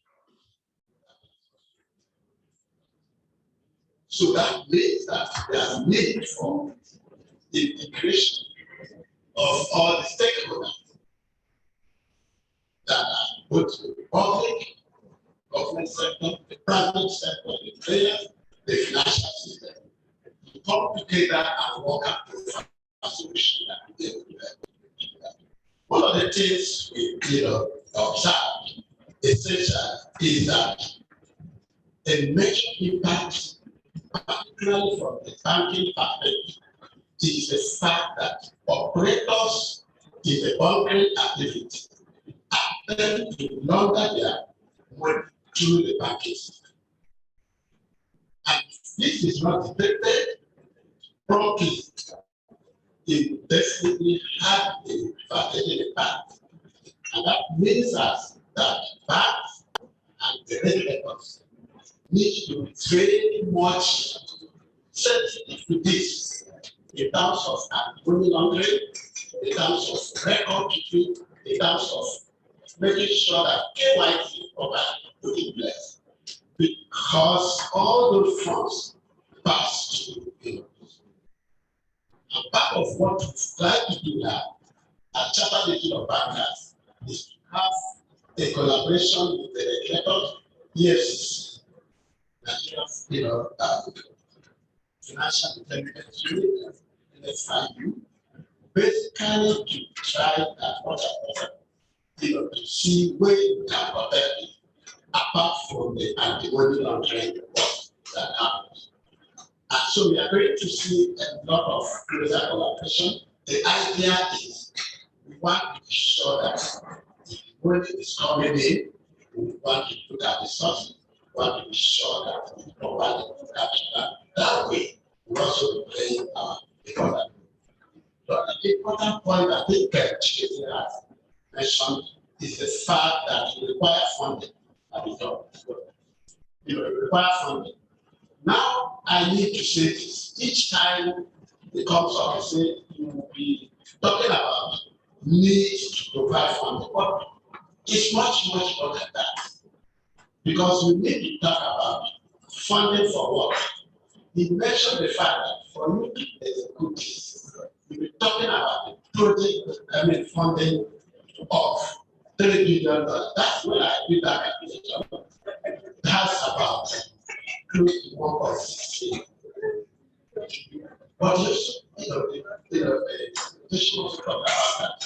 It is not a slide by night arrangement. It's a balance sheet funding, it's a project funding. So you need a blend. You need to sit down and begin to take a horizon and begin to review the project. If you look at what has happened, you ask the Dangote refinery, for example, when did it start? How come it has not been able to start operation? Because it's a turnkey project. Overall, a lot of things that you have planned and not that was not anticipated have come in. And so that's also, even at the modular level, you need to be able to do that. And part of what you need to do is to begin to look at how do we, consider a blended capital structure. Instead of thinking about only with the loan, how can we partner together and have private equity investors that can inject funds at the back of their income? And then we look at the project, then you be able to now have the funding bit of it, especially at the working capital at the short end of it, approaching the financial institution, particularly those that are very key. The other point is that you also need to begin to sit down and think about putting, a structure that can enable you to begin to talk about having to have a dedicated fund in terms of intervention fund. If you don't have that, if we have had intervention fund for various sectors, even entertainment sectors and other areas, there's no need. There's no reason why we shouldn't have a patient fund dedicated for this that will take over 10 years and other long-term horizons. And I think that is a point we need to be able to do that. But it is important that there has not been together. And finally, we talked about the value that there is need for collaboration. The host community is very, very key. When you talk about theft, the people that are in those areas are also very key. And so what you need to do is that whatever we are talking about, need to take into consideration that environment. When we build that, and we are talking about public-private partnership and collaboration, you need to also involve the host community. How can you empower them? And each time we talk about host community, the first thing that comes up is about, community relation, community social relationship, and everything. Those structures are not enduring. Look at the people that are in those areas. How can we empower them? We talk about policy, we talk about having empowered the younger ones. And these are the people that are used to create some of the things that we're talking about, to be starting to be used for that. If we engage them productively, and then we create something that can engage them, you'll be quite amazed to see that those guys will now be very productive, and that obviously will reduce the issue of them. And I think that essentially, just by way of rounding up, is the fact that collaboration with all the stakeholders is very important, and the time to do that is now. The regulators, the operators, the financiers, the agencies are much important. You need to come, but everybody has a role to play. And once we're able to do this, you begin to see that, first of all, the issue of oil theft now But one important thing is that this critical area, we then begin to see a quantum, drag in terms of what we want to achieve. And as much as possible, for the private player that are here, you begin to see that obviously they will ensure that the output, the capacity, the GDP, and by extension, the value creation will automatically optimize. I look forward for a robust session and the focus session. But I think that at the end of this will be an opportunity for us to move to a level forward. And I think that the operation here helped to galvanize and put together stakeholders so that we will achieve this objective. Thank you so much. Thank you. Since Dr. Ken is looking forward to the panel discussion session, that is where we go right now. We will invite Mr. Pedro or Twine to lead us at this session. Because of the time that was spent, we will be having like 20 minutes for this session and a big session for us to begin to move. Mr. Pedro. Thank you, sir. Thank you very much. Ladies and gentlemen, thank you for joining this discussion. I've been told that our time has reduced from 1 hour to 20 minutes. So I'm going to make it as sharp as possible. My mother-in-law attends one of those churches where she prays a long time. So when we go to our house, mom, preach. My mother-in-law wants to preach short whenever the children are around. But when we go, she can pray her long prayers. Okay, so I think I want to invite the panelists to please come and take a seat. First on the list, Nigeria, come along with this. Round of applause for him, please. Commission to the Deputy, the Nigerian Upstream National Regulation, Regulator Commission. Thank you so much for coming. Thank you, sir. I want to thank you, Abuja. Thank you so much. Next, Mr. Chikezi Uwosu, the Managing Director of Children Officer. Thank you so much for coming to this one. Round of applause, sir. We are one of the modular refiner producers in Nigeria, not the artisanal refiners. But the authorized and accredited refiners. Thank you, sir. Mr. Francis Dumani is on the general online. Mr. Francis has not been to see. So, Mr. Francis, I want to give you an opportunity to speak for a minute or two before we go ahead. He's the United environmental and human rights activist of Ogoni extraction. So, Mr. Francis, you have a time to talk about. Mr. Francis, are you still online? Okay, that also. Mr. Tony Akinosho, Publisher of Nigeria Oil and Gas Report. Mr. Tony, please come. Thank you. Yeah, thank you. Okay. Mr. thank you for joining us. Thank you for having us. Yes. Okay, of course, the lawyer that was in the room is Olushina Oshipasi, partner Alex. Thank you very much for your presentation. I think the only two persons who have not spoken today, I'm going to extra microphone this. MC, I'm going to extra microphone. The only two persons who have not spoken today, Mr. Brian Case and Mr. Tony. So, Mr. Brian Case, if you're looking for 2 minutes, please all the time. So let's have your thoughts on this very important issue. Mr. Brian Case, what do you say? Thank you. Good afternoon to you all. I want to begin by appreciating the Lagos State Chamber of Commerce and Industry for the opportunity to make presentation at this very important, event. The issue of crude oil thefts and artisanal refining and modular refineries in Nigeria is something that we have been flogging for too long. And I think to a very large extent, we are having issue with political will to drive the process of stopping crude oil thefts, ending artisanal refining, and actualizing modular refineries, which is the alternative to what we currently have on ground. And I think that what everybody wants is for the artisanal refining to stop. And when we talk about artisanal refining as one of the sources that our stolen crude oil go to, we should also talk about illegal bunkering, which is the process of illegally loading our crude oil out of the country. And for that to happen, it means that there is a very strong cartel, as strong as drug cartel, that is involved in that process. I'm happy the military person or the Air Force person that spoke there have talked about launching of the operation of catching the thief.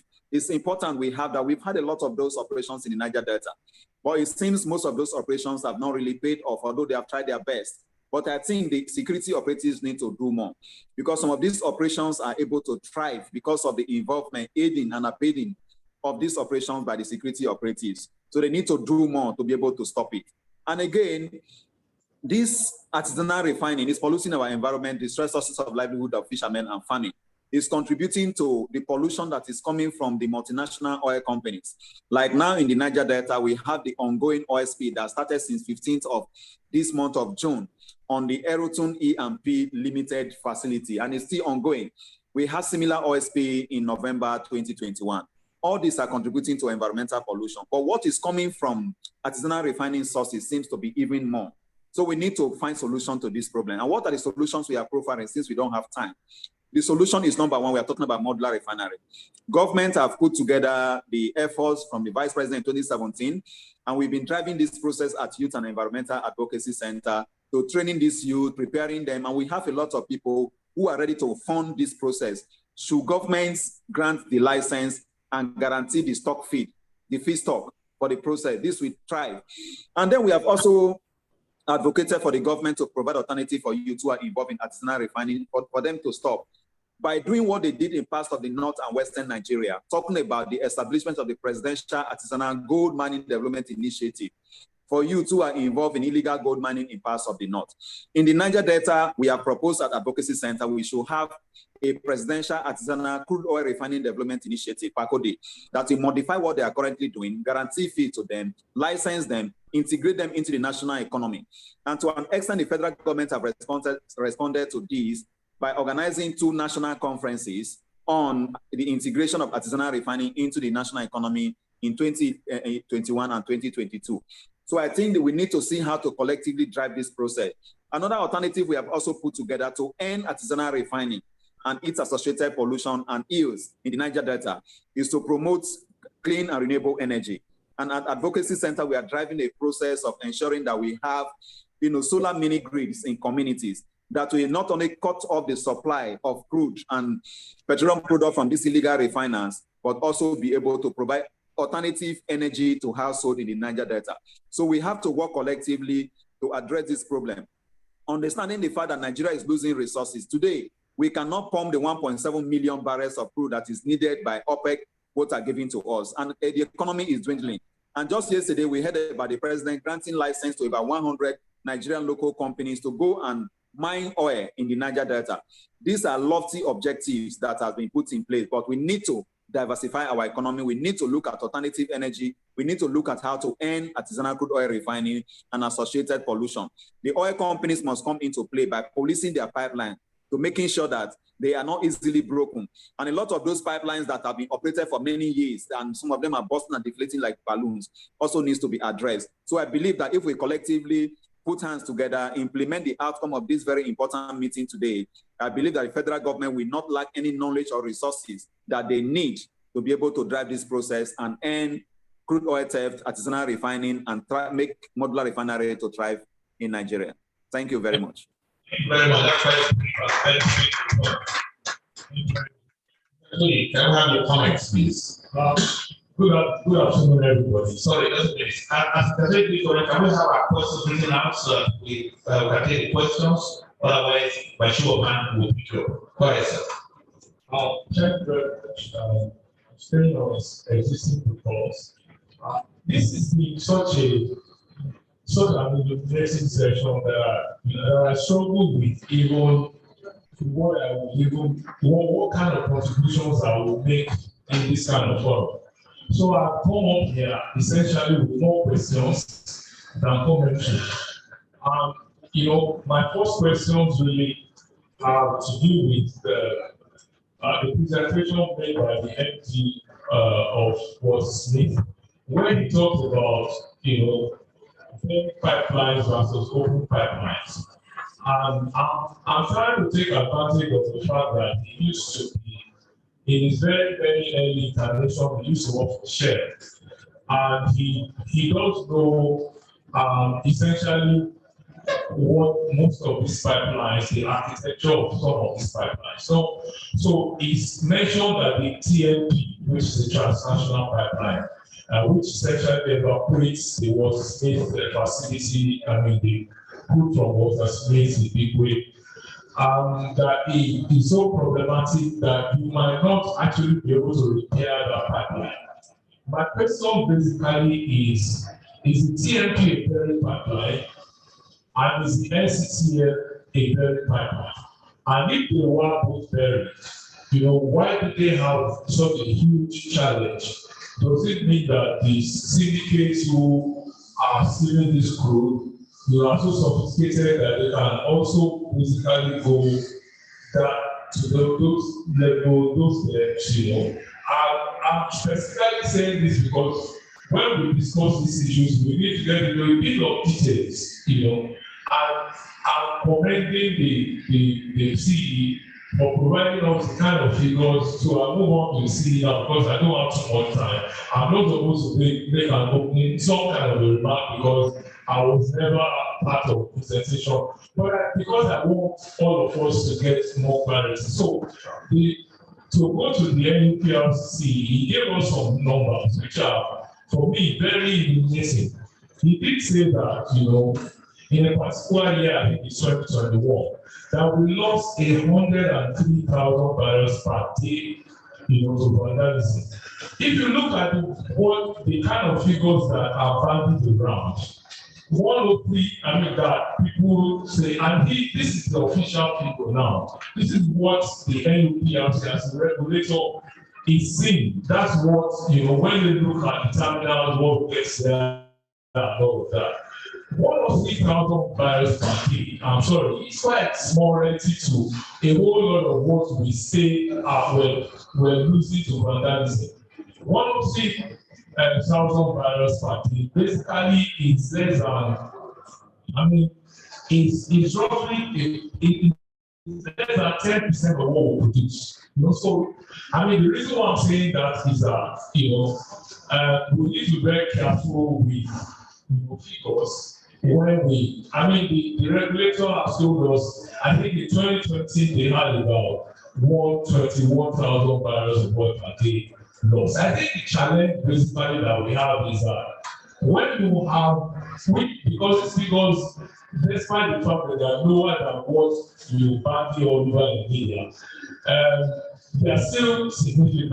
Yes. And that if you get this level of vandalism, it means that quite a number of companies don't even think what's the point of investing in production when they know they will lose. And I think that is what leads to the low figures that we have in terms of output.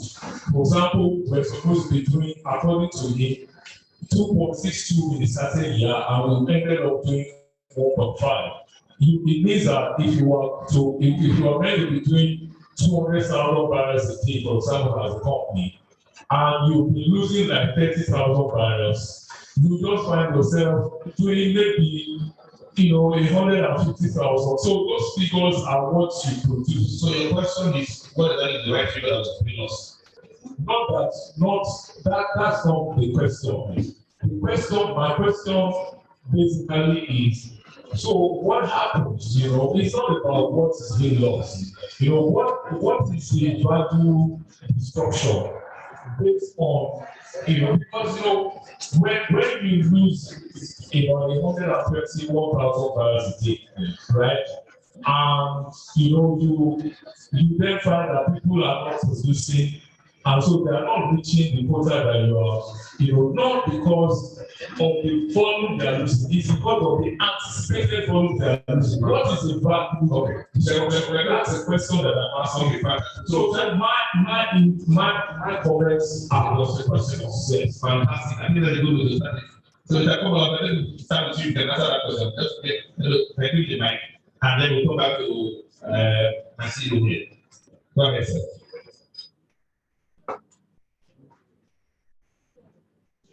Thank you so much, everyone. And I'd like to do the preliminary response and come back to question specific. Yes, issues raised by Mr. Yeah. First of all, let me just start by laying the first background that yes, like from all the presentations that I've had from the area of and all that, we are collectively as people agree that the issue of crude oil theft has no doubt attained a very, very worrisome level in the country, and that it is impacting negatively on our existence as a nation and a country. And the revenue of the nation is badly impacted as we speak. And if nothing is done about it, honestly, the situation will be worse. I think the other issue we agreed on is the fact that the issue of artisanal refining is an issue that should not be condoned. And presentation we try to say that that artisanal refining is just nothing but a disguised phenomenon, for criminality. That's a disguise in the sense that that the artisanal refining is being done in a way that is completely outside the ambit of legality. And I remember that I'd like to share this because not long ago we had an overflight with the chief of defense staff, myself, the GMP, the seniors.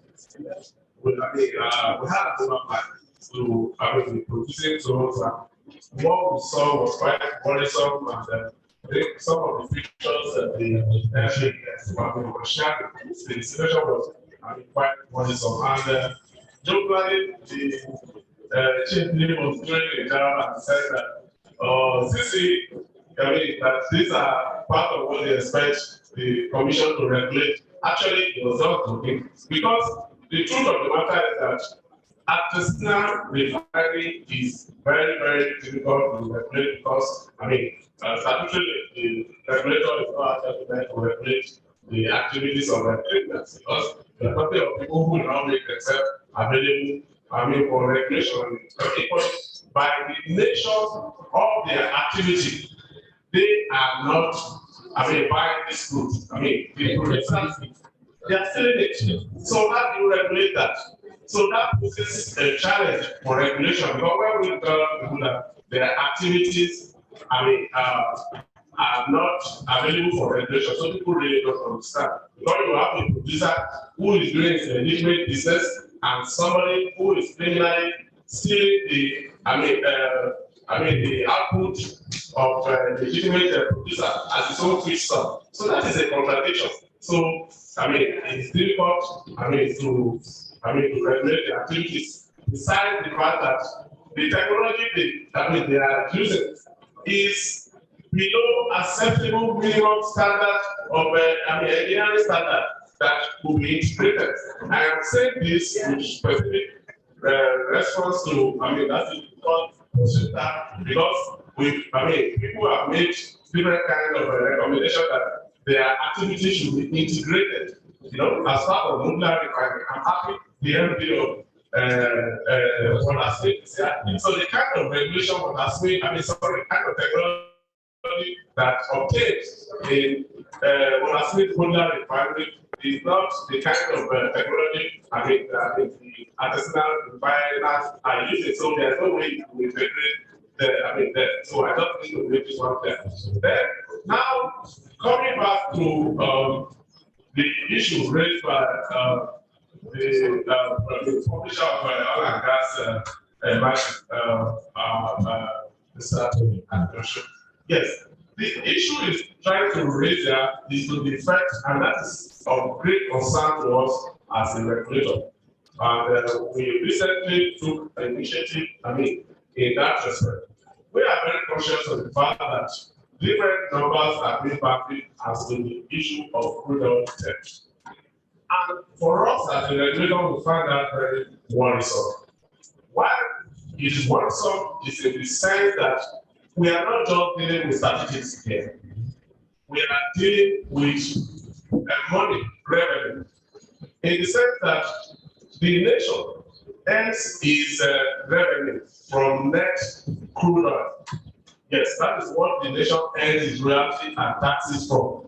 So it is not statistics we are talking about. So we are talking about the fact that what cannot be mentioned cannot be managed. So if you don't have absolute figure, it means that we are not actually measuring, number one, the revenue of the nation, and equally the investment of investors. So this is the issue that Mr. Akeosho is raising. And to that extent, as I speak, the Commission on and Wash has launched a forensic position, in that respect, that we will be able to take a forensic look at those results and be able to actually be able to inform the nation as to the that is the revenue implication of this result we are talking about. Yes, so I think it's in that that Mr. Adeosho is actually making his comment that very soon, like I said, the commission arising from his responsibility to be able to bring back figures and answers. So I have other contributions, but maybe for now, let other members make a contribution before I take another. Thank you so much for the team. Have been given the plan since you have 3 minutes left, so no, I have no minutes. No. Okay, then in that respect, no. Just carry on, please. Okay, thank you so much. Thank you so much, Mr. President, for that. Very motivated. Okay, I think the question today is very discussion. So they go with revolution. I'm not saying we are up there. Talking about Modular Refineries and what we do as a country. So I'm so happy today that I'm here in this panel with the MD of Modafi, who are now ahead with the Modular Refinery. I think Modafi is, on my view, Modular Refinery, not talking about the number. So I'm saying on Modular Refinery, not over the person and the data, going through that Lcci. The number of the paper went to you, sir. This is what we are saying as the parents. Please confirm that you have the particular jury, confirm that you are fine. Let's not let you that you for it. So I'm happy that what I think is here for the direct to so a lot of the questions, a lot of the topics, somebody is not supporting, somebody is supporting, why to get it up. You can answer them from the practical point of view. So this is what they actually do. So that's question. So the question about very or no very, okay? But my point is that is government encouraging modular refinery? Not as in I will say a lot of our let's see. Modular. What is government doing and how is going to help your organization to achieve what you achieve?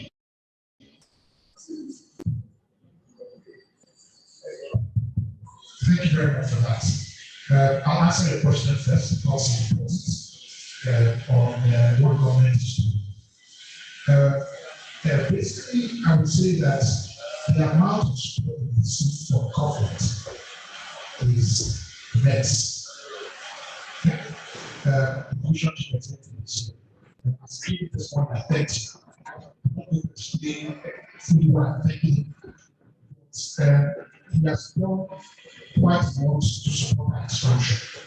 So we're expanding this modular refinery course of what the Commonwealth has done in the last couple months. I will give you a round of applause.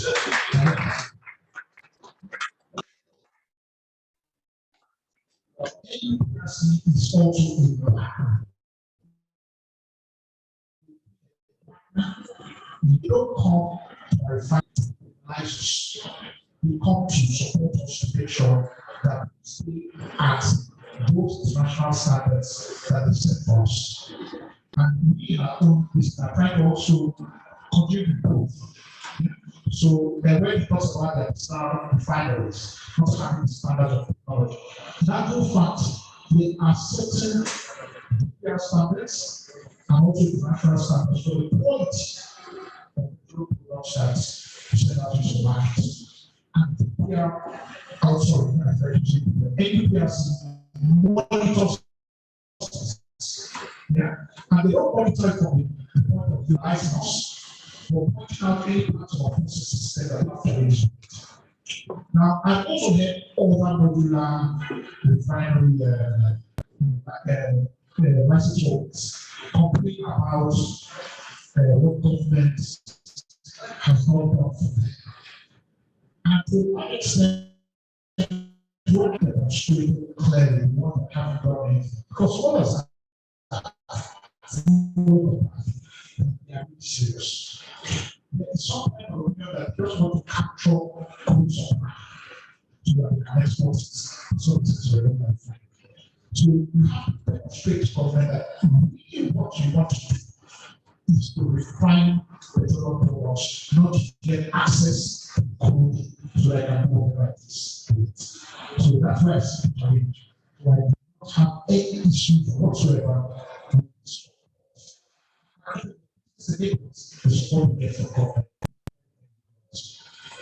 Thank you very much. I can actually be the pastor myself. There is money to be made in Modular Refineries for a businessman in Europe.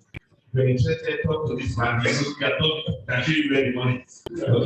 Okay, so the lawyer in the room, one of the biggest challenges with Modular Refinery is the regulation of petroleum products.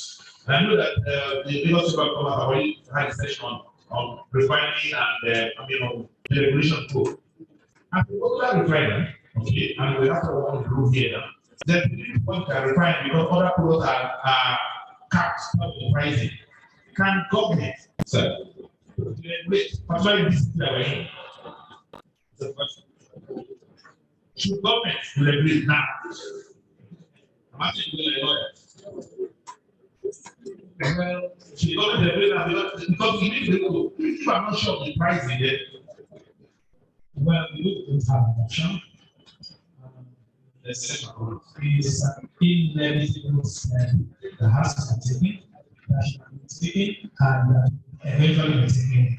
Anyway, so the option we have is with a control banner, control this. First thing is where it happens anyway. So the election coming up. That's what I want. I think elections. They should ask them to show they cannot from your thing. Because if you want to pass by the NUPLC, to ensure that marginal fee licenses are to the national profession, extra security and sanitary concerns. What are the plans?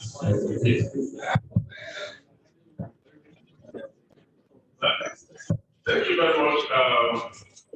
Okay, again, before taking that question, let me add the contribution of my lawyers on the issue of yes, I think as a nation, yes, as a nation, the issue of the regulation is more of an economic issue than a political issue. So we see it more as an economic issue than a political issue and not political. In the sense that price fixing completely identifies business logic because it means that you are controlling the output side without having control on the input side. Yeah, I mean, that itself is a disincentive to investment clearly. And for people, I mean, that's investors, especially investors in the refining business, the licenses are granted and that that's the presentation of what has been we talked on this issue of licenses to effective the ministry. I mean, we definitely not be able to incentivize more finding business in the ministry until we are able to back on that is the information. So, I mean, if you don't amount to, I mean, that is continue to postpone people continue to be practicing assimilation or whatever.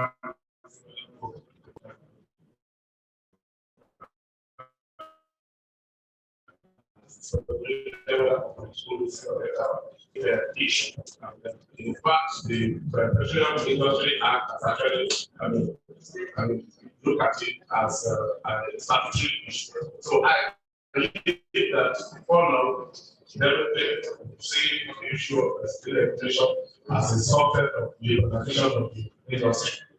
Then on what NUPRC is doing as regards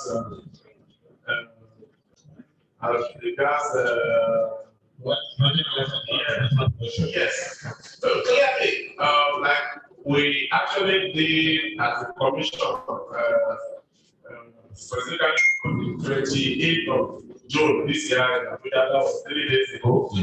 The commission actually manifested this promise to the nation that we're going to deliver on the issue of concluding the finalization of the 2020 regional rate exercise by handing over the licenses to the successful awardees, which was that was the milestone, the giant milestone, and this PI, because it is the first time that that is final bid rank was the license was issued within the PI environment. So for us at the commission, that was a giant leap in the implementation of the PI, and it's issuing the licenses under the provisions of section 94. So it was a giant leap. And so for us, doing that is our commitment to ensuring that the exercise will add or enhance the national oil production. That itself is the sole reason, why the exercise is good. In any case, the Petroleum Industry Act makes it as one of the statutory mandates of the Nigerian Upstream Regulatory Commission, specifically providing that the commission should conduct bid. So the objective of that statutory provision is a legal provision under the statute, purposely aimed to enhancing the national oil production and in a manner that will further optimize our hydrocarbon resources. So the commission is committed to that by ensuring that that has taken place. And in my welcoming remark at that impressive ceremony for 3 days ago in Abuja, we actually said that we are not only going to stop at just issuing the license, which I believe may be the intent of this question, but that we will work closely with the awardees in ensuring that they hit the first one. And that was the last sentence in my welcoming remark, that we congratulated them and that we're going to work with them in the attain the first one. So the next thing in this respect, we'll be expecting them to come forward with their FDPs, that's the field development plan, which is subject to review, and work closely to ensure that they quickly proceed to the field development. And we made a deliberate and conscious, act at that ceremony in Abuja. I don't know if any of the audience here was present at the Congress hall in Abuja. We ensure that the audience here consists of financial institutions. So it was a deliberate effort on our part to ensure that even while we're issuing the license, because the ceremony was transmitted live, streamed live, that from anywhere, it could be watched, so that the financing institutions, aside from the ones we invited, at the ceremony we had that PSC Bank was present, IFC was present, apart from the local banks, is to ensure it's part of to give an incentive for the conversation to begin on how to develop those things. So those are part of the measures to do to make sure we facilitate and interface synergy between the awardees and the banks. So to make sure that we continue to soften the ground for the development of those things start. Okay, I've got time because I've been pushing the time to go. One more question. And I'm going to ask both the Olape and the also. The issue of this host community, and host community supported to utilize a domestic refineries. Because we give 30% host communities, go and look for the money or go and look for whatever, etc. And this is not closely related to that.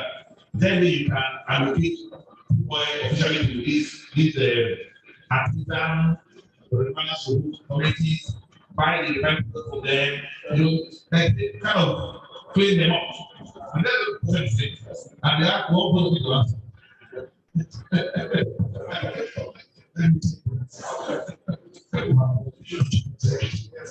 So let's start from something that was in saying this is something from this. Local government area and new states are empty partners votes. Okay. So this and capital for refineries as well. So that at the time that so the fraction is funding. I'm not talking about things because it's very important for things. What can happen is that local refineries can have in communities as steady partners. I'll give a figure of about 5%. And when we start to produce you can decide to buy back some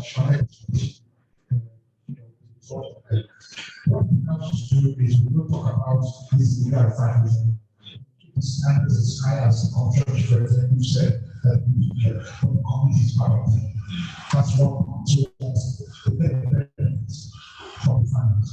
The other one is that we have to make sure that this is not of artisans and other skilled labor to use the refinery, to construction and operations comes up the refinery. So we treat them along as well. And there is a structure for doing that. The SDG capital development allows a percentage of your capital to use structural development. So actually, any comments on that? There are people questions from the audience. Thank you, Mr. Modelo. Yes. The PIA as a element was provision. I think that's 234, 235 for the close community members of the close community oil activities. Provision of 3% that's of the close community development trust. Targeted purely at that.